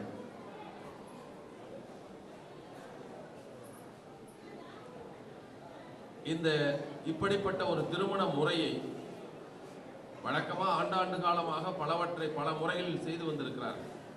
ஏன் அதை மாற்றி பெரியார் ஒரு புதிய முறையை அறிமுகப்படுத்தினார் என்ற விஷயங்களை சொன்னால்தான், உங்களிடம் விளக்கினால்தான், ஏன் நாங்கள் இப்படி முயற்சி எடுத்து ஒரு திருமணத்தை உறவினர்களோடு சங்கடப்பட்டு கொள்ள வேண்டும், ஏன் சில வேளைகளில் உடன் பிறந்தார்கள் கூட மன வருத்தப்பட வேண்டும், பெற்றோர்களோடு சங்கடம், எல்லாவற்றையும் ஏன் நாங்கள் இப்படி ஒரு துன்பங்களை ஏன் விலை கொடுத்து வாங்க வேண்டும் என்று கூட நீங்கள் யோசிக்கலாம். அதனால் தான் அதற்கு சில வாய்ப்புகளை இதை பயன்படுத்தி கொண்டு நாங்கள் உங்களிடம் பேசுவது. இல்லைன்னா திருமணத்தில் இப்படியெல்லாம் பேசணும்னு அவசியம் இல்லை. கல்யாணத்துக்கு புரோகிதர் வருவார், அதுக்கு பதிலாக தலைவர் வந்திருக்காரு போட்டிருக்கு, அவர் மந்திரம் சொல்லுவார், மந்திரத்துக்கு பதிலாக பேசுவாங்க போட்டிருக்கவங்க என்று ஒன்றுக்கு மாற்றாக ஒன்றை நீங்கள் கருதி கொள்ள வேண்டாம். அப்படி இல்லை. இதெல்லாம் சாதாரணமாக இப்படிப்பட்ட திருமணத்தை அவர் போய் பதிவாளர் அலுவலகத்தில் பதிவு பண்ணியிருந்தாலே போதும், அதே செல்லும். அல்லது வீட்டுக்குள்ளே இருந்து நம்முடைய உறவினர்கள் 4 பேரை கூப்பிட்டு மாலையை மாற்றிக்கொண்டு அவர் தொடங்கி இருக்க முடியும். பல இடங்கள் அப்படித்தான் செய்கிறார்கள். நம்ம ஊரில் தான் நூற்றுக்கணக்கான பேர் அழைக்கிறோம். வெளிநாடுகள் எல்லாம் 20 பேருக்கு மேல் திருமணங்களில் கூடுவதில்லை. அவ்வளோ பேர் இருந்து முடிச்சுக்கிறான், போதும், அவ்வளவுதான். அதை அறிவிப்பாக அறிவித்து விடுகிறார்கள். சரி, இந்த முறையை ஏன் என்பதை மட்டும் உங்களிடம் முதலில் சொல்லிவிட வேண்டும். வழக்கமான முறை என்பது திருமணத்துக்கு ஒரு ஐயர் வருவார். ஏன் அவர் இல்லை? முதல் கேள்வி பல பேருக்கு இருக்கும். அல்லது பெரியார் ஏன் திருமண முறையில் ஐயரை வேண்டான்னு சொன்னாரு? அதற்காக ஒரு விடைதான் தோழர்களே. வழக்கமான கல்யாண பத்திரிகையெல்லாம் எடுத்து பார்த்தீங்கன்னா, எந்த திருமண பத்திரிகையாக இருந்தாலும் ஒரு நேரத்தை போட்டிருப்பார்கள். 6லிருந்து 7:30 வரைக்கும், 7:30லிருந்து 9 வரைக்கும், 9லிருந்து 10:30 வரைக்கும் தவறாமல் இருக்கும். சரியா 1.5 மணி நேரத்தை தான் போட்டு வச்சிருப்பாங்க. எந்த திருமணமாக இருந்தாலும் அவசரம். இப்போ நிகழ்ச்சிக்கு ஒருத்தர் போகணும். இப்போ தோழர் சங்கர் ராஜ்குமார் வந்தார். அவர் எங்களுடைய அமைப்பினுடைய இன்னொரு நிகழ்ச்சி திருப்பூர் இருக்கிறது. அவர் 12 மணிக்கு அங்கே இருக்கணும். அவசரமாக அவர் ஓடிக்கொண்டு இருக்கிறார். அப்படி அவசரமாக இருக்குன்னு வச்சுக்கங்க. அப்போ நீங்கள் ஒரு 1/2 மணி நேரத்தில் போட்டு நடத்திடலாம். 9லிருந்து 9:30 என்று போட்டுக்கொள்ளலாம்.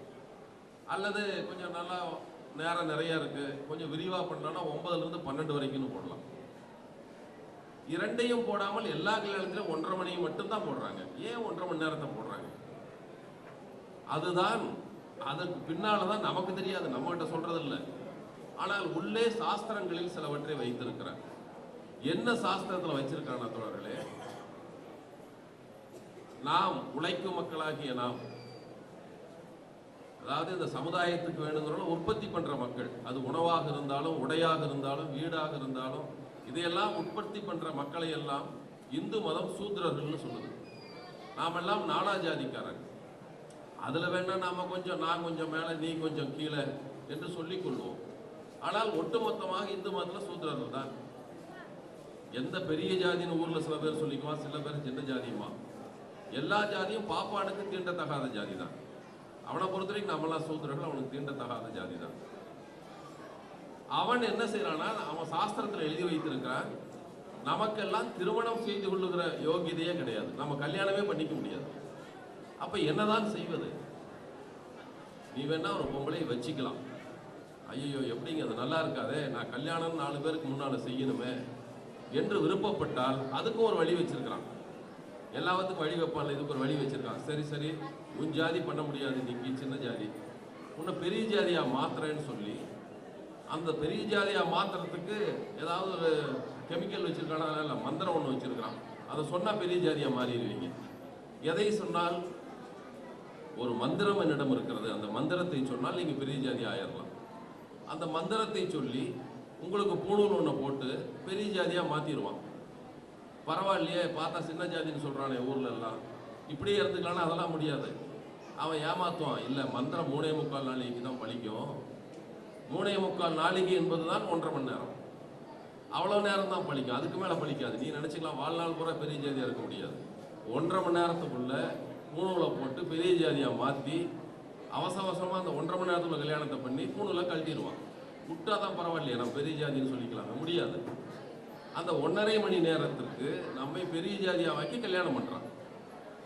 எனவே தான் நாம் கல்யாணம் பண்ணுறதுக்கு யோகியது இல்லாதவங்க நம்மன்னா கல்யாணத்தை நடத்தி வைக்க முடியுமா? நான் சொன்ன நம்ம ஊரில் பெரியவங்களை வச்சு, உள்ளூரில் அவங்க குடும்பத்தில் மூத்தவர்கள் இருப்பார்கள், அல்லது உள்ளூரில் பெரியவங்க இருப்பாங்க, அந்த சமுதாயத்தின் தலைவர்கள் இருப்பார்கள், அவங்கள வச்சுலாம் நடத்திக்க முடியாது.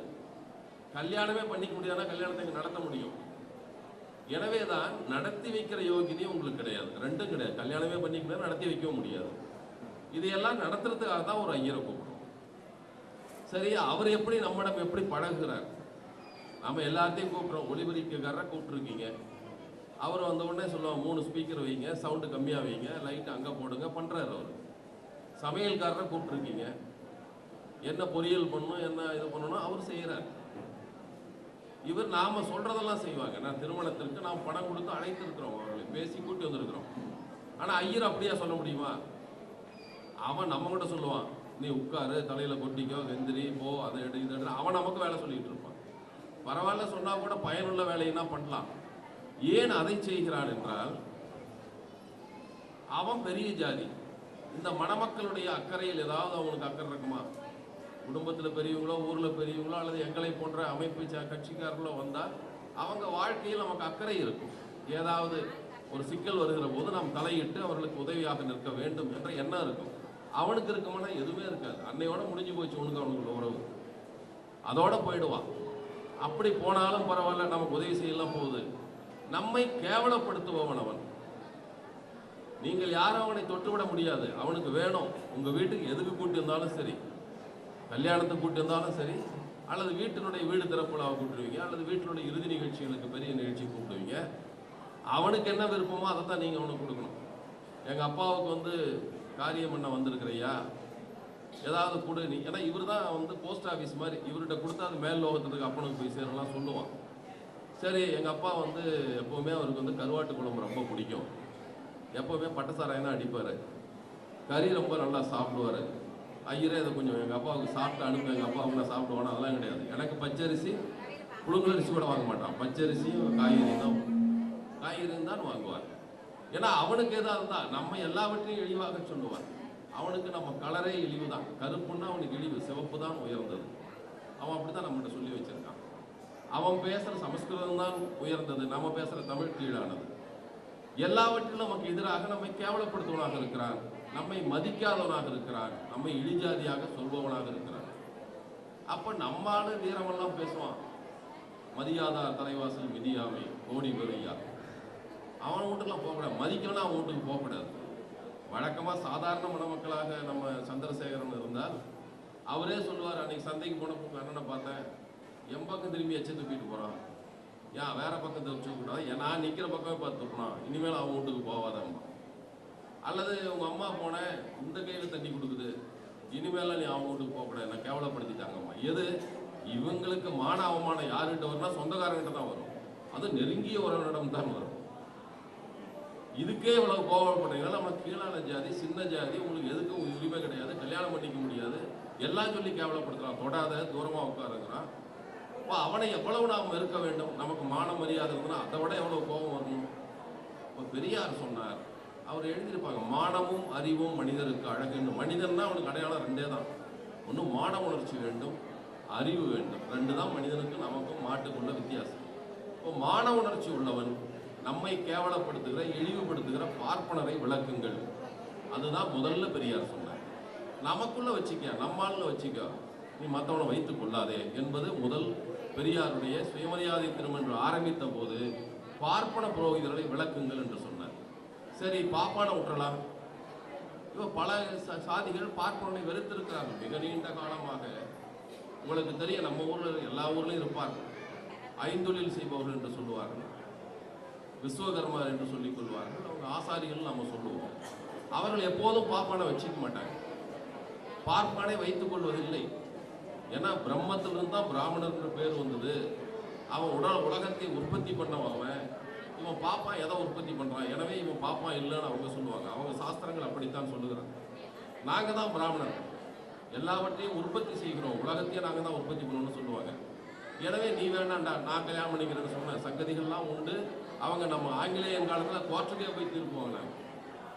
ஒரு அது பெரிய வழக்கு, அதை சொன்னாலும் நேரம் போதாது. அவங்கெல்லாம் அப்படி ஐயரை வச்சுக்க மாட்டாங்க. ஆனால் கல்யாணத்தில் வடமொழியில் மந்திரம் சொல்லுவாங்க, சமஸ்கிருதத்தில் சொல்லுவாங்க மந்திரத்தை. இவங்களும் படிச்சுக்கிட்டு மந்திரம் சொல்லுவாங்க. ஏதோ அர்த்தம் தெரிஞ்சு படிப்பாங்கன்னா அதெல்லாம் தெரியாது, ஏதோ இருக்குதோ சொல்லிட்டு போவான். சரியோ தப்போ மனப்பாடம் பண்ணதை சொல்லுவான். அப்போ அந்த மந்திரங்கள் நமக்கு வேண்டாம், புரியாத மந்திரங்கள் வேண்டாம், மதியாத பார்ப்பான் வேண்டாம்னு சொன்ன மாதிரி நமக்கு புரியாத பிறமொழி மந்திரங்கள் வேண்டாம். உனக்கு கடவுள் நம்பிக்கை இருக்குன்னா வரட்டும், தேவாரம் பாடட்டும், திருவாசகம் பாடட்டும், பாசுரம் ஏதாவது பாடட்டும், நமக்கான அதில் வருத்தம் கிடையாது. கடவுள் நம்பிக்கை இருக்குது, அவன் கடவுளை வணங்கி கூட செய்யட்டும். தென்னாடுடைய சிவனை போற்றி எந்நாட்டுக்கும் இறைவா போற்றின்னு கூட தாலி எடுத்து கொடு, கட்டட்டும், மாலையை போட்டு மாற்றிக்கிட்டோம். ஆனால் ஏன் புரியாத மொழியில் சொல்கிறேன்? ஏன்னா பல பேர் நினச்சிட்டு இருக்கான் மந்திரம்னாது ரொம்ப சக்தி இருக்குதுங்க, அது எது வேணாலும் மந்திரத்தால் செய்ய முடியும். நம்ம பழமொழியும் சொல்லுவோம், மந்திரத்தில் மாங்காய் அவ்வளவுமானு சொல்லுவான். இன்னொரு பக்கம் அதையும் சொல்லுவான், மந்திரத்துக்கு சக்தி இருக்குதுன்னு சொல்லுவான். சரி, மந்திரத்துக்கு சக்தி இருப்பதா வச்சுக்கங்க. உங்கள் வீட்டில் சொல்கிறது கல்யாண மந்திரம்னு உங்களுக்கு தெரியுமா? அவன் என்னமோ சொல்கிறான், வேகமாக சொல்கிறான், நமக்கு தெரியாது. நான் வேடிக்கை எப்பவும் சொல்லுவேன், நம்ம ஊரில் சினிமா நடிகைக்கு அழகான பெண்களே நம்ம தமிழ்நாட்டிலே கிடையாதுன்னு நம்ம சினிமாக்காரெல்லாம் போய் வடநாட்டில் கொண்டு வர்றான். எல்லாம் நம்ம ஊர் நடிகளே கிடையாது, எல்லாம் வடநாட்டு நடிகை தான் இங்கே நடிக்கிறாங்க. அவன் பேரெல்லாம் பார்த்தீங்கன்னா அதை வேகமாக சொன்னா கூட மந்திரமாக இருக்கும், அப்படிதான் பேரெல்லாம் இருக்கும்.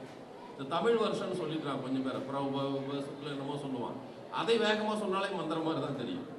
நமக்கு மந்திரம் எது எனக்கு தெரியாமல் சொன்னால் மந்திரம், ஏதாவது சொல்லிட்டு போயிட்டாங்கன்னா மந்திரம், அவ்வளோதான் நமக்கு தெரியும்.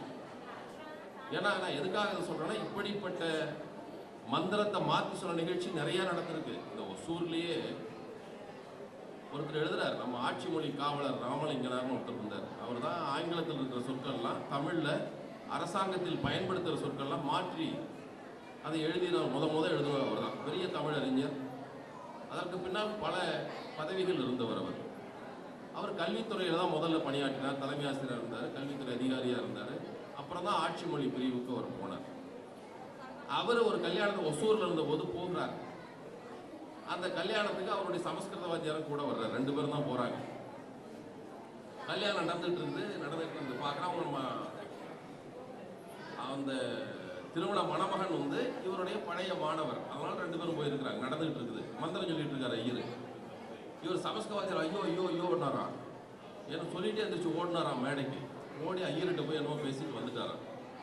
வந்த பின்னால் இவர் கேட்டாராம் என்னன்னு, பேசாமே இருந்தாராம். இருங்க வெளியே போய் பேசிக்கலான்னாராம். வெளியே போய் என்னையான்னு கேட்டால் அவன் கருமாதி மந்திரத்தை சொல்லிட்டு இருந்தான் கல்யாணம் வீட்டில். இவர் சமஸ்கிருதம் படிச்சதுனால இவருக்கு தெரிஞ்சிருக்குது, போய் சொல்லியிருக்காரு. அப்புறம் மாற்றிக்கிட்டானாம். அப்புறம் வந்து ஐயர் சொன்னாரா, ஏயா இப்படி அநியாயமாக இப்படி சொல்கிறேன், ஏன்னா ஐயோ மறந்து போச்சு, ஞாபகம் மறதி, அதை சொல்லிட்டேன், அப்புறம் கரெக்டாக சொல்லிட்டேன் நானும். உங்கள் நம்பிக்கைப்படி மந்திரத்துக்கு சக்தி இருப்பதாக வைத்து கொண்டால் கூட உங்கள் வீட்டில் சொல்கிறது என்ன மந்திரம்னு தெரியுமா? கல்யாண மந்திரமா, கருமாதி மந்திரமா, என்ன மந்திரம் சொன்னால் நமக்கு தெரியாது. எனவே தான் உங்களுக்கு தெரிஞ்ச மொழியில் சொல்லுங்கள். சொல்கிறா, எனக்கு தெரிஞ்ச மொழியில் சொல்லிட்டு போடா, நீ இப்படி சொன்ன எனக்கு எப்படி தெரியும்? சும்மா எதையாவது சொன்னீங்கன்னா எனக்கு புரிகிற மாதிரி சொல்லு. நாங்கள் வழக்கு இப்போ நான் பேசிகிட்டு இருக்கேன், உங்களுக்கு யாருக்கும் புரியாமல் இருக்காது. நிறைய பேருக்கு பிடிக்காம வேணா இருக்கும், ஆனால் புரியாமல் யாருக்கும் இருக்காது. தப்பாக பேசினா கூட வந்து வெளியே என்ன நீங்கள் மட்டும் எப்படி சொல்கிறீங்க, எப்படிங்க இது நியாயம் என்று கேட்க முடியும். ஏன்னா நான் சொல்கிறது உங்களுக்கு புரியுது. பாப்பா என்ன சொன்னாலும் தெரியாது. மந்திரத்தில் இருக்கிற கேவலம், ஏராளமான கேவலங்கள் மந்திரத்தில் இருக்குது. மந்திரத்தில் சொல்ல போனால் எந்த பொண்ணையும் அவன் முத கல்யாணம்னு சொல்லவே மாட்டான், 4வது கல்யாணம் தான் எல்லாத்துக்கும். ஏன்னா அந்த பொண்ணு முதல்ல 3 பேரை கல்யாணம் பண்ணிக்குது என்றுதான் மந்திரத்தில் சொல்கிறான். இவனோட இருந்தா அவனோட இருந்த சண்டை வந்தால் தான் ஊரில் பேச உனக்கு தெரியும், யோகிதை நீ அவன் கூட போனதுன்னு தெரியுமா. கல்யாண வீட்டில் பொண்ணுகிட்டே மந்திரம் தான் சொல்கிறான். முத உன்னை கல்யாணம் பண்ணிக்கிட்டவன் சோமதேவன், நிலா, அவருக்கு தான் முதல்ல கல்யாணம் ஆச்சு, உனக்கு சந்திரனுக்கு தான் முதல் திரும்ப கொண்டாட்டி, நீ முதல்ல சொல்லுவான் சோம பிரதமோ என்று சொல்லுவான். அடுத்ததாக கந்தர்வர்களை திருமணம் செய்து கொண்டாய், விவிதே கந்தர்வ விவித உத்தரக என்று சொல்லுவார். 3வதாக திருதியோ அக்னிஷ்டே என்று சொல்லுவார். 3வதாக கடவுள் அக்னி பாகவானுக்கு நீ கொண்டாட்டி, பதி சதுருயஸ்தே 4வதாகத்தான் உன்னுடைய கணவன் இதோ இருக்கிறானே அவன் மனுஷ ஜாதியை சேர்ந்த இவன் 4வது கணவன் சொல்லி தான் மந்திரமே சொல்றான். அர்த்தம் தெரிஞ்சா நம்ம பிரியங்கா அண்ணன் பக்கத்துல தான் ஓங்கி அறைவார். என்னடா சொன்ன என் தங்கச்சியை பற்றி, அடிப்பாரா இல்லையா? அல்லது அவங்க அப்பா இருந்தா உதைப்பாரா இல்லையா? ஆனால் தெரியாது, ஏன்னா வடமொழியில் சொல்கிறான். நாம் ஏதோ நம்மளை பாராட்டுறான்னு நினச்சிட்டு இருக்கிறோம். அவன் சொல்கிறதே இதுதான். நம்ம ஆங்கில படத்தெல்லாம் கூட சில சினிமா படங்களில் காட்டுவான். வடநாட்டில் போய் திட்டுவாண்டே மடையா கிடையாமல் அவன் சிரிச்சுட்டே இருப்பான்.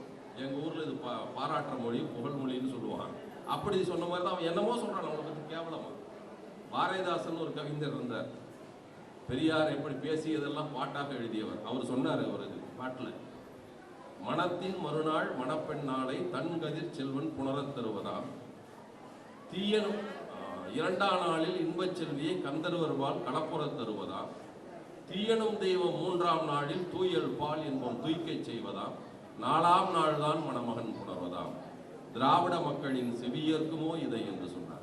காதல கேட்க முடியாது, அவன் சொல்றதெல்லாம் கேட்க முடியுமா, நம்மளால அர்த்தம் தெரிஞ்சுதான் என்று சொன்னார். அதனால்தான் 3 நாளுக்கு இது சாந்தி முகூர்த்தம் வைக்க மாட்டான். ஏன்னா அந்த 3 பேர் வந்துட்டு போறதுக்கு டைம் கொடுத்து அப்புறம் தான் சாந்தி முகூர்த்தம் வைப்பான். உடனே வைக்க முடியாது, ஏன்னா சாமிங்கெல்லாம் வந்துட்டு போறதுக்கு டைம் வேணும் இல்லை. இப்படிப்பட்ட கேவலமான மந்திரம் ஒரு பக்கம். ஏன்னா பொருள் தெரியாது. சாமியை போய் கும்பிடுறான், என்ன சொல்லி கும்பிடுறான்? இந்த இவெல்லாம் கடவுளுக்கெல்லாம் வாழ்த்து சொல்லுவார். என்ன என்னமோ சியாமல மோதகஸ்த மூசிக வாசக மோகனஸ்த என்னமோ சொல்லுவான்ல. விநாயகருக்கு சொல்லுவான், மோதகஸ்த சியாமல வர்ண விளம்பித சூத்திர பாத நமஸ்தே என்றெல்லாம் சொல்லுவான் விநாயகருக்கு. என்னென்ன அர்த்தம்னு பார்த்தீங்கன்னா, மூசிக வாகனம்னு அர்த்தம் எலி மேலே போகிறவனே கிண்டல் பண்ணுறதா அர்த்தம். மோதகஸ்தானா கொழுக்கட்டையை கையில் வச்சிருக்கணும், ஹஸ்தம்னா கையில் வச்சுட்டு இருக்கிறவனே. சியாமல வர்ணானா கரியனே, சியாமலான்னு பேர் வச்சிருக்கோம்ல, அது தமிழில் கருப்பாயின்னு தான் அர்த்தம். அவன் வடமொழியில் சொல்கிறான், அதனால் நமக்கு தெரியல. ஷியாமல வர்ண என்று சொல்லுவான். அதே மாதிரி மந்திரம் சொல்லுவான், ஏக தந்தாய நமக, கஜ கர்ணாய நமக, லம்போதராய நமகன்னு நமகன்னு சொல்லுவான். என்ன அர்த்தம்னா, ஏக தந்தாய நமகன்னா விநாயகனுக்கு ஒரு பல்லு தான் இருக்கும், ஒரு கொம்பு தான் இருக்கும், ஒரு கொம்பு இல்லை. பார்த்தீங்கன்னா படத்தில் தெரியும். அப்போ ஒரு கம்புன்னா என்ன, ஏக அப்படின்னா ஒன்று, தந்தம்னா தந்தம், ஏக தந்தாய நமகனா ஒற்றை பல்லனே வாழ்க அப்படின்னு அர்த்தம். லம்போதராய நமக என்னன்னா பானை வயிறனே, உதரம்னா வயிறு, லம்போன்னா பெருசு. லம்போதராய நமகனா பெரு வயிறனே வாழ்க. கஜ கர்ணாய நமகனா யானை காதனே வாழ்க. வாமனாய நமக என்று இருக்கும், குட்டையனே வாழ்க. வாமனம்னா குட்டையனே வாழ்க. கபிலாய நமக கரியனே வாழ்க. இதெல்லாம் அர்த்தம். நான் வேடிக்கை எல்லாத்தையும் சொல்லுவேன். நீ பெட்டிஷன் கொடுக்குறப்ப ஜெயலலிதா கிட்ட போய் குண்டி வாழ்கன்னு பெட்டிஷன் கொடுத்தா காரியம் நடக்குமா? இல்லை கருணாநிதிட்ட கொடுக்குறப்போ சொட்ட தலையா வாழ்க, பொட்ட கண்ணா வாழ்கன்னு கொடுத்தா காரியம் பண்ணுவாரா? இவன் அப்படிதான் கடவுளுக்கு சொல்றான். டே ஒத்தப்பல்லா வாழ்க, பௌரா வாழ்க, யானைக்காதா வாழ்கன்னா, டே கரியா வாழ்கன்னு அவன் நல்லதா பண்ணுவான். இப்படிதான் மந்திரங்களுக்கு இருக்கிறது. எனவே தான் ஒருவேளை சாமி கும்பிடும் நல்லது நடக்கிறது எனக்கு தெரியல. இப்படி மந்திரம் சொல்றதுனால கோச்சினால நமக்கு தெரியல சாமி. எனவே தான் முதலில் தமிழன் வீட்டு திருமணத்தை தமிழர்களை கொண்டு நடத்தி கொள்ளுங்கள், தமிழில் நடத்தி கொள்ளுங்கள். அடுத்துதான் தேவையில்லாத சடங்குகளை விட்டொழியுங்கள். ஏன்னா மானம் மட்டும் பெரியார் சொல்ல, அறிவை சொன்னார். மானமும் அறிவும் மனிதருக்கு அழகு. அறிவுக்கு எதிரானதெல்லாம் எது? நமக்கு அறிவுக்கு சிலதெல்லாம் தெரியும். இப்போ ஒரு மழை பெஞ்சிட்டு கொடை பிடிச்சிட்டே போயிட்டு இருக்காரு, மழை நின்று போயிடும். இவர் கொடை பிடிச்சிக்கிட்டே போயிருப்பாரு. வரவங்க 3 பேர் சொல்லுவாங்க, மழை இல்லைங்கன்னு கையை கட்டிகிட்டே போவாங்க. ஏன்னா கொடையை பிடிச்சிட்டே போகிறோம், மழை தான் நின்று போச்சேம்மா. டிவி சுற்றியில் எப்பவுமே தெரியும், ராத்திரியில் லைட் போட்டு வருவோம். அதை ஆஃப் பண்ணாலும் தெரியாது. காலையில் போனால் அரஃபர்லாம் போகிறதுல 5 பேர் சொல்லுவாங்க, லைட் எரியுதுங்கப்பா. எல்லாம் கை இப்படின்னு காட்டுவான், ஏதோ ஒன்று சொல்லுவான், இப்படி காட்டிகிட்டே போவாங்க. ஆஃப் பண்ணிடுவோம். இது அறிவு. மழை நின்று போனால் ஏன் கொடை பிடிக்கிறேன்னு கேட்பான். ஆனால் மண்டபத்துள்ளேயும் கொடை பிடிச்சதோட கேட்க மாட்டாங்க. ஏன்னா இது அறிவுக்கு புறம்பானது, சடங்கு என்ற பெயரால் செய்யணும். அதுக்கு அர்த்தம் கிடையாது. அர்த்தராத்திரியில் யார் கொடை பிடிப்பான்? பழமொழி சொல்லுவோம். அர்ப்பனுக்கு காலம் வந்து அர்த்தராத்திரியில் கொடை பிடிப்பான். அப்புறம் எதுக்கு பொண்ணுக்கும் மாப்பிள்ளைக்கு ராத்திரியில் கொடை பிடிக்கிறோம்? அப்போ நம்மளாம் அற்ப பசங்கன்னு அர்த்தமா? ஆனால் பொருள் தெரியாது சொல்லுவோம். ஒரு பக்கம் சொல்கிறதுக்கு ஒரு பக்கம் முரடாக செய்வோம். வெளிச்சத்திற்கு விளக்குகள் வேணும், வெளிச்சம் வேணும். நமக்கு ராத்திரியில் போனால் வெளிச்சம் வேணும், டார்ச் லைட்டு வேணும், அல்லது ஏதாவது கூட லைட்டு போட்டு போகணும். இல்லைன்னா குறைஞ்சபட்சம் பந்தம் கொளுத்திட்டு போகலாம், அப்போ தான் வெளிச்சம் தெரியும். அது அந்த காலத்தில் பொருத்தமாக இருந்திருக்கலாம். இப்போ எதுக்கு பந்தம் முடிச்சுட்டு ராத்திரியில் போகணும்? டியூப்லைட், ஒரு டியூப் லைட்டை போட்டு, ஃபோக்கஸ் லைட்டை போட்டு, அப்புறம் எதுக்கு பந்தம் முடிச்சுட்டு போகணும்? அப்புறம் எதுக்கு இங்கே ஒரு விளக்க வச்சுட்டு இருக்கணும்? விளக்க வச்சுட்டா ஃபேனே போட மாட்டாங்க. இதில் அங்கெல்லாம் ஃபேன் இருக்கும், இங்கே இருக்கவங்களுக்கு தான் ஃபேனே இருக்காது எப்போவுமே. எதற்காக என்றால் குத்துவிளக்கு அமைஞ்சுக்குதுன்னு ஃபேன் போட மாட்டாங்க. எனவே ஏன் அந்த பழக்கங்கள்? எது அறிவுக்கு பொருத்தமோ அதை வைத்துக் கொள்வோம், பொருத்தம் இல்லாதை விளக்கிவிடுவோம். அவ்வளவுதானே சடங்குன்னா. வேற தோழர் சொன்னார்ல, அரிசி எதுக்கு அப்படி பெரியார் கேட்பாரு, அரிசி உலையில போட வேண்டியதப்பா, அவங்க தலையில போடுறதுக்கு இல்லைன்னு பாரு. எல்லாத்தையும் வச்சு அவன் அரிசி இல்லைங்கிறான், உலையில போட அரிசி என் தலையில போடுறாங்க பாரு. பருப்புல ஊத்துற நெய் ஏன்டா அருப்புல ஊத்துற, நெருப்புல ஊத்துறேன்னு கேட்பாரு. அவன் தான் யாகம்னு போடுவான். இங்கே வச்சுக்கிட்டு நெருப்பை போட்டு வச்சு அவங்க சொல்லி தான் கொடுப்பாங்க, என் பொண்ணை கண்கலங்க அவன் பார்த்துக்கன்னு. கல்யாண வீட்லேயே கண்கலங்க ஆரம்பிச்சிடும். ஏன்னா அவன் புகை போட்டு புகை தாங்கினா பிள்ளை கண்ணை கசக்கு. 4 பேர் சொல்லுவான், எனக்கு அப்படியே நம்ம இந்த பிள்ளையை பற்றி கேள்விப்பட்டால் அதுக்கு விருப்பம் இல்லையா கல்யாணத்தில், பள்ளிக்கூடத்தில் படிக்கிற ஒரு பையனோட தொடருமா, அது விருப்பம் இல்லாமல் தான் கல்யாணம் பண்ணிக்கிறான்னு சேர்த்து வேற அவன் பேசுவான். கண்களாம பார்த்தா ஆரம்பிச்சே வச்சிருவான். இதெல்லாம் எதுவுமே இல்லாமல் வசதியாக அவர் வந்து உட்கார்ந்தாங்க. நம்ம வந்து இந்த செய்திகள் பேசுகிறோம், இசை நிகழ்ச்சி நடந்தது. அது சும்மா பாட்டு இல்லை, தரணி நடன பாட்டு போகிற பாட்டும் இல்லை, விஷயங்களை சொல்லுகிற பாடல். எனவே எதுவானும் பொருள் உள்ளதாக இருக்கட்டும், புரிந்து கொள்வதாக இருக்கட்டும் அப்படிங்கிறதுக்கு தான் அதை செய்யணும். இல்லைன்னா பல செய்திகளை சொல்லலாம். நாங்கள் எங்களை பொறுத்தவரை பக்தியெல்லாம் இல்லை, பக்தி கூடாது என்று சொல்லுவார்கள். பெரியாரே கேட்டார், ஆனால் பக்தி இருக்கட்டும் கூட, உனக்கிட்ட மகிழ்ச்சியாக இருக்கட்டும், பக்தி இருக்கட்டும், உன்னோட வச்சுக்கோ, அது தனி மனிதன் சொத்து. அது பக்தியா மோட்சமா நரகமா? நான் பக்தி இல்லைன்னா நான் நரகத்துக்கு போயிருக்கேன், உனக்கு என்ன போதும் பாரு, அது என் விஷயம். ஆனால் ஒழுக்கம் என்பது முக்கியமானது. பக்தியாகட்டும் மோட்சமாகட்டும் எதுவாக இருந்தாலும் தனி மனித விஷயம். நீ நான் நரகத்துக்கு போனால் உனக்கு ஒன்றும் இல்லை, ஏன் ஒன்றத்தோட முடிஞ்சு போயிடுது. ஆனால் ஒழுக்கம் இல்லை என்றால் என்ன ஆகும்? நீ ஒழுக்கம் இல்லைன்னா பக்கத்து வீட்டுக்காரனால தூங்க முடியாது. இவன் அயோக்கியனா இருந்தால் பக்கத்து வீட்டுக்காரன் தூங்க முடியாது. பணத்தில் எடுத்துட்டு போவானா, பொண்டாட்டி எடுத்துட்டு போனா, ஏதாவது பயந்துகிட்டே தான் அவன் இருப்பான். ஏன்னா ஒழுக்கம் முக்கியம், சமுதாயத்திற்கு ஒழுக்கம் முக்கியம்.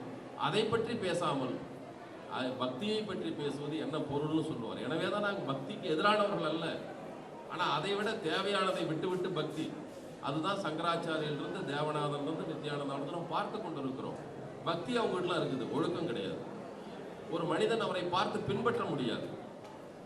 எனவேதான் இதையெல்லாம் சொல்லித்தான் எங்கள் இயக்கம் பகுத்தறிவு இயக்கமாக இருக்கிறது. அந்த அடிப்படையில் தான் இந்த திருமணத்தை நாம் நடத்தி கொண்டிருக்கிறோம். ஏன்னா முதல்ல மணமகள் வீட்டாரை பற்றி நாங்கள் சொன்னோம். எல்லாருக்கும் ஏன் இந்த திருமண முறை நமக்கு யாருக்கும் தெரியாதா? நாங்கள் என்ன பெரிய அறிவாளி நாங்கன்னு சொல்லி தெரியும். உங்களுக்கு எல்லாருக்கும் இந்த விஷயம் எல்லாமே தெரியும். நடைமுறைப்படுத்துவதற்கு பயம். தெரியுதுங்க, இருந்தாலுங்க என்று சில வார்த்தைகளை சொல்லுவார்கள். என்ன இருந்தாலுங்க பெரியவங்க காலத்துன்னு செய்கிறது. பெரியவங்க சொல்றத பலவற்றை நாம் ஏற்றுக்கொள்வதில்லை. ஏன்னா நம்ம வந்து பெரியவர்கள் காலத்தை விட நம்ம அறிவு வளர்ந்தவர்களாக நாம் இருக்கிறோம். அவங்க காலத்தில் பக்கத்தூருக்கு போகணும்னா நடந்தா போகணும், பழனிக்கு போகணும்னா ஒரு வாரத்துக்கு முன்னாலே புறப்படணும், கட்டுசோறு கட்டிட்டு தான் போகணும். இப்போது அப்படி இல்லை, காலையில் வேன் எடுத்துட்டு போயிட்டு சாயந்தரம் வீட்டுக்கு வந்துடுறான். இப்போ எளிதாக போய்விட்டது. அப்போ அவங்கள விட நாம் இன்னும் வசதியாக வந்துட்டோம், அறிவு வளர்ந்து விட்டது, பல பொருளை கண்டுபிடித்து விட்டோம், இன்னும் அவர்களை விட எளிமையாக காரியங்களை செய்து கொள்ளுகிறோம். அப்போ நம்ம அவங்களோட வளர்ந்தவங்க தானே. அப்போ பெரியவங்க சொன்னதும் நம்ம ஏற்றுக்க வேண்டிய அவசியம் இல்லையே. ஏன்னா பெரியவர்கள் காலத்தை விட நம்ம எவ்வளோ வளர்ச்சி அடைந்திருக்கிறோம். அதே மாதிரி தான் எதுக்கு எடுத்தாலும் பெரியவங்கள சொல்லுவான். பையனே கேட்டால், ஏங்க இந்த மாதிரி போய் பொண்ணூட்டில் போய் காசு வாங்கிட்டு வரதட்சணை வாங்கிட்டு கல்யாணம் பண்ணுறது நியாயமா என்று கேட்டால், இல்லை எனக்கெல்லாம் விருப்பம் இல்லைங்க, எங்கள் அம்மா ரொம்ப அது வாங்கி ஆகணுங்குதுங்க, நகை எவ்வளோன்னு கேட்குதுங்க எங்கள் அம்மா, பெட்டியில் பணம் எவ்வளோன்னு கேட்குதுங்கன்னு அப்பாவை சொல்லுவான். அம்மா சொல்கிற எல்லாத்தையும் கேட்க மாட்டாங்க. டே தண்ணி போடாதானா கேட்க மாட்டான், டே அவனோட சுத்தாதாரானா கேட்க மாட்டான், சீட்டாடாதாரானா கேட்க மாட்டான். ஆனால் காசு வாங்கினாலும் எங்கள் அம்மா சொல்லுதுங்க வரதட்சணை கேட்குது, நான் என்னங்க போட்டேன், அதுக்கு மட்டும் அம்மாவும் சொல்லுவான். அப்படித்தான் இந்த திருமண முறைகளில் மட்டும் பலவற்றை நாம் மதம் சொல்கிறத கடவுள் சொல்கிறத ஏற்றுக்க மாட்டான். இதில் மட்டும் இல்லை இல்லைங்க சாமி அந்த காலத்தில் பண்ணுறாங்க, பெரியவங்க பண்ணுறாங்க, பெரியவங்க சொல்கிறத பலவட்டம் விட்டுட்டியே, ஏன் இதை விட மாட்டேங்கிற? உங்கள் தாத்தா கிராப் பண்ணி வச்சுக்க மாட்டேன், தாத்தா குருவி போட்டிருப்பாரு, வட்டத்தில் எடுத்துருப்பாரு, அறத்தில் எடுத்துருப்பாரு, அதை வைக்க மாட்டேன். ஆனால் தாத்தா சொன்னபடி கல்யாணம் மட்டும் ஏன் பண்ணிக்கிறேன்? அதே மாதிரி நடந்துங்க, எல்லாத்தையும் நடந்துக்கலாம். இல்லை இல்லை அதில் இல்லைங்க, இதை மாற்றிக்கிறேன். மாற்ற முடியும், ஒரு பயம் இருக்கும். இப்போ மணமக்களுடைய பெற்றோர்களோ யார் அப்பாவாக இருந்தாலும், மணமகனுடைய அப்பாவாக இருந்தாலும் சரி, மணமகனுடைய அப்பா அம்மாவாக இருந்தாலும் சரி, அவர்களுக்கு என்ன இருக்குன்னா நம்ம பையன் நல்லா இருக்கணும், ஒருவேளை இதை செய்யாம விட்டா ஏதாவது சிக்கல் வந்துடுமா என்ற ஒரு பயம்தான் காரணமே தவிர வேற ஒன்றும் இல்லை. அவர்களுக்கு நான் சில எடுத்துக்காட்டுகளை கூட சொல்லுவேன். உதாரணத்துக்கு சொல்லணும்னா, நம்ம எல்லாருக்கும் தெரிஞ்ச கதை ராமாயண கதை. ராமனுக்கும் சீதைக்கும் எப்படி கல்யாணம் நடந்ததுன்னு தெரியும். ராமனுக்கு சீதைக்கு முதல்ல நாள் பார்த்தவன் யாருன்னா வசிஷ்டன் பார்த்தான். அவன் சாதாரண ஐயர், நம்ம ஊர் மாதிரி 5 ரூபா வாங்கிட்டு ஜோசியம் பார்க்குற பஞ்சாங்க ஐயர் இல்லை. அவரு பெரிய ரிஷி, பிரம்ம ரிஷி. அவர் தான் நாள் குறிச்சு கொடுத்தாரு. அடுத்து கல்யாணம் பண்ணி வச்சது யாரு? மந்திரம் சொல்லி கல்யாணம் பண்ணது யாருன்னா அவரே தான் பண்ணார். அவர் இருக்கிற பாப்பான்ல பெரிய பாப்பா, பெரிய ரிஷி. அந்த கல்யாணம் என்ன ஆச்சுன்னா அந்த கதையே சொல்லுது. அது கதை தான். இதான் அந்த கதையிலே நீங்க பார்க்கலாம். இப்படி பிரம்ம ரிஷி நாள் பார்த்து, நல்ல நாள் பார்த்து அந்த பெரிய ஐயர் நடத்தி வச்ச கல்யாணம் என்னன்னு அந்த கதையை சொல்லுது. கோவலனுக்கும் கண்ணகியும் கல்யாணம் பண்ணுச்சு. தமிழ்நாட்டு இலக்கிய வரலாற்றில் முதலாக பாப்பா வந்து கல்யாணம் பண்ணதுன்னா அந்த கல்யாணம் சிலப்பதிகார கல்யாணம் தான் முதல் கல்யாணம். அதுக்கு முந்தி பாப்பானே இல்லை நம்ம கல்யாணத்தில். அவன் ஒரு பெரிய ஒரு சின்ன இப்போ வந்து என்ன பண்ணுவான்னா, அப்போ வேலை இருந்தால் கூட பையன் அனுப்புவான் கல்யாணத்துக்கு. அப்பனுக்கு ஒரு நாளைக்கு 3 கல்யாணம் வந்துடும் முகூர்த்த நாளில். தம்பியை பையன் அனுப்புவான், 7வது படிக்கிற பையன் அனுப்புவான். நாங்கள் தான் கேட்கறது உண்டு, நீ போகிற டாக்டருக்கு 3 ஆப்ரேஷன் ஒரே நாளில். இந்த ஆப்ரேஷன் பண்ணிட்டு ஏங்க இதை பாருங்க என் பையன் வந்திருக்கிறான், அவன் 8வது படிக்கிறான், நல்லா பண்ணுவான், அவன் பையன் விட்டா நம்ம ஒத்துக்குவோமா? இல்லை வழக்கு கேஸ் நடக்கணும், வக்கீல்கிட்ட போகிறோம், இல்லைங்க எங்கள் பையன் வந்திருக்கிறான், நேற்று தான் வந்தான் ஹாஸ்டல்ல இருந்து 11வது படிக்கிறான் அப்படின்னு கேஸ் கணிச்சா ஒத்துக்குவோமா? ஆனால் கல்யாணத்துக்கு மட்டும் ஐயர் 7வது படிக்கிற பையன் அனுப்புவார், நம்ம ஒத்துக்குவோம். அப்படிதான் நடந்துகிட்டு இருக்கு, பல இடங்கள் நடந்துகிட்டு இருக்குது. ஆனால் சிலப்பதிகாரத்தில் பண்ண ஐயர் அப்படி இல்லை, முது பார்ப்பான், வயசான பாப்பான் தான் நடத்துகிறான். அது சாதாரண முது பாப்பான் இல்லை, மாமுது பார்ப்பான். அதுலேயும் கொஞ்சம் பெரிய பாப்பான். மாமுது பார்ப்பான் மறைவழி காட்டிட தான் கோவலங்கண்ணை கல்யாணம் நடந்தது. அப்படிதான் சிலப்பதிகாரத்தில் சொல்றாங்க. ஆனால் அது என்ன ஆச்சுன்னு சிலப்பதிகாரமே சொல்லுது. அப்போ அதனால நாள் பார்த்து ஐயரை வச்சு பண்ணதெல்லாமே வெற்றி அடைந்தது என்று பொருள் இல்லை. அதனாலே தோல்வி அடைந்துள்ள தோல்விக்கும் வெற்றிக்கும் காரணம் மணமக்களுடைய அவர்கள் இணைந்து வாழ்வது, அவர்கள் சமுதாயத்தோடு வைத்திருக்கிற அணுகுமுறை, உழைப்பு, இதுதான் காரணமாக இருக்க முடியும் தவிர ஐயர் வைக்கிறது காரணம் இல்லை, சுயமரியாதை திருமணம் காரணமாக இருக்க முடியாது. ரெண்டுமே காரணம் இல்லை. அது அவர்களுடைய உழைப்பு, அவர்களுடைய அணுகுமுறை, இருவருடைய இருக்க புரிந்துணர்வு, இதெல்லாம் சேர்ந்துதான் நடக்கும்.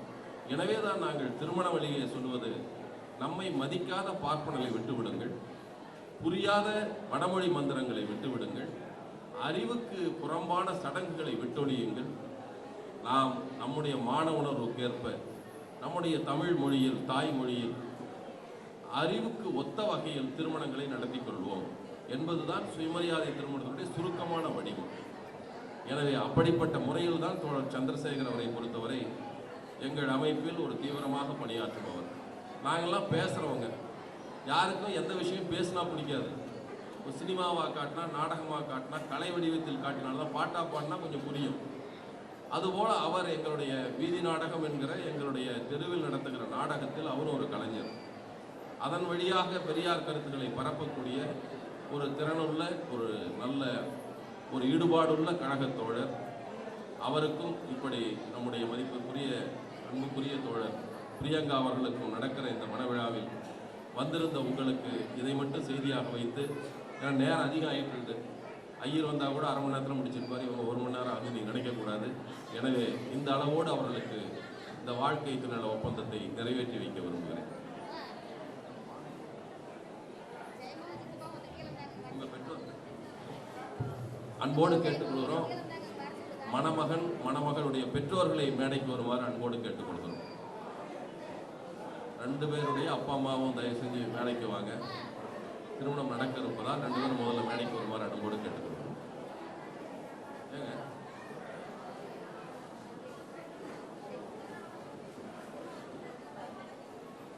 ஏங்க நீங்க அந்த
பெரியோர்களே, தாய்மார்களே, வணக்கம்.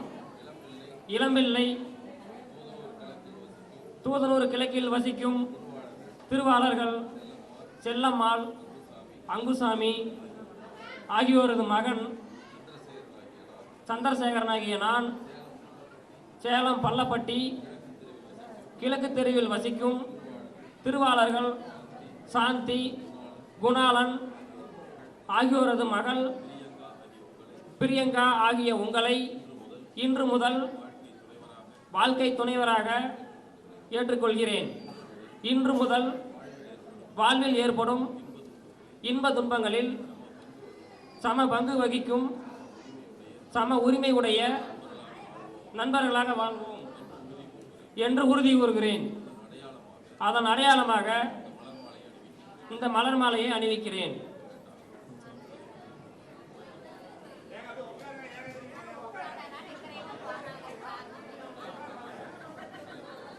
தலைவர் அவர்களே,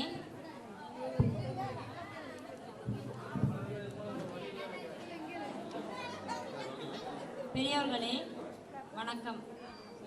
சேலம் பள்ளப்பட்டி கிழக்கு தெருவில் வசிக்கும் திருவாளர்கள் சாந்தி, குணாளன்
அன்பார்ந்த பெரியோர்களே, இந்த அளவோடு அவர்களுடைய வாழ்க்கை துணையேற்பு விழா நிறைவேறி இருக்கிறது.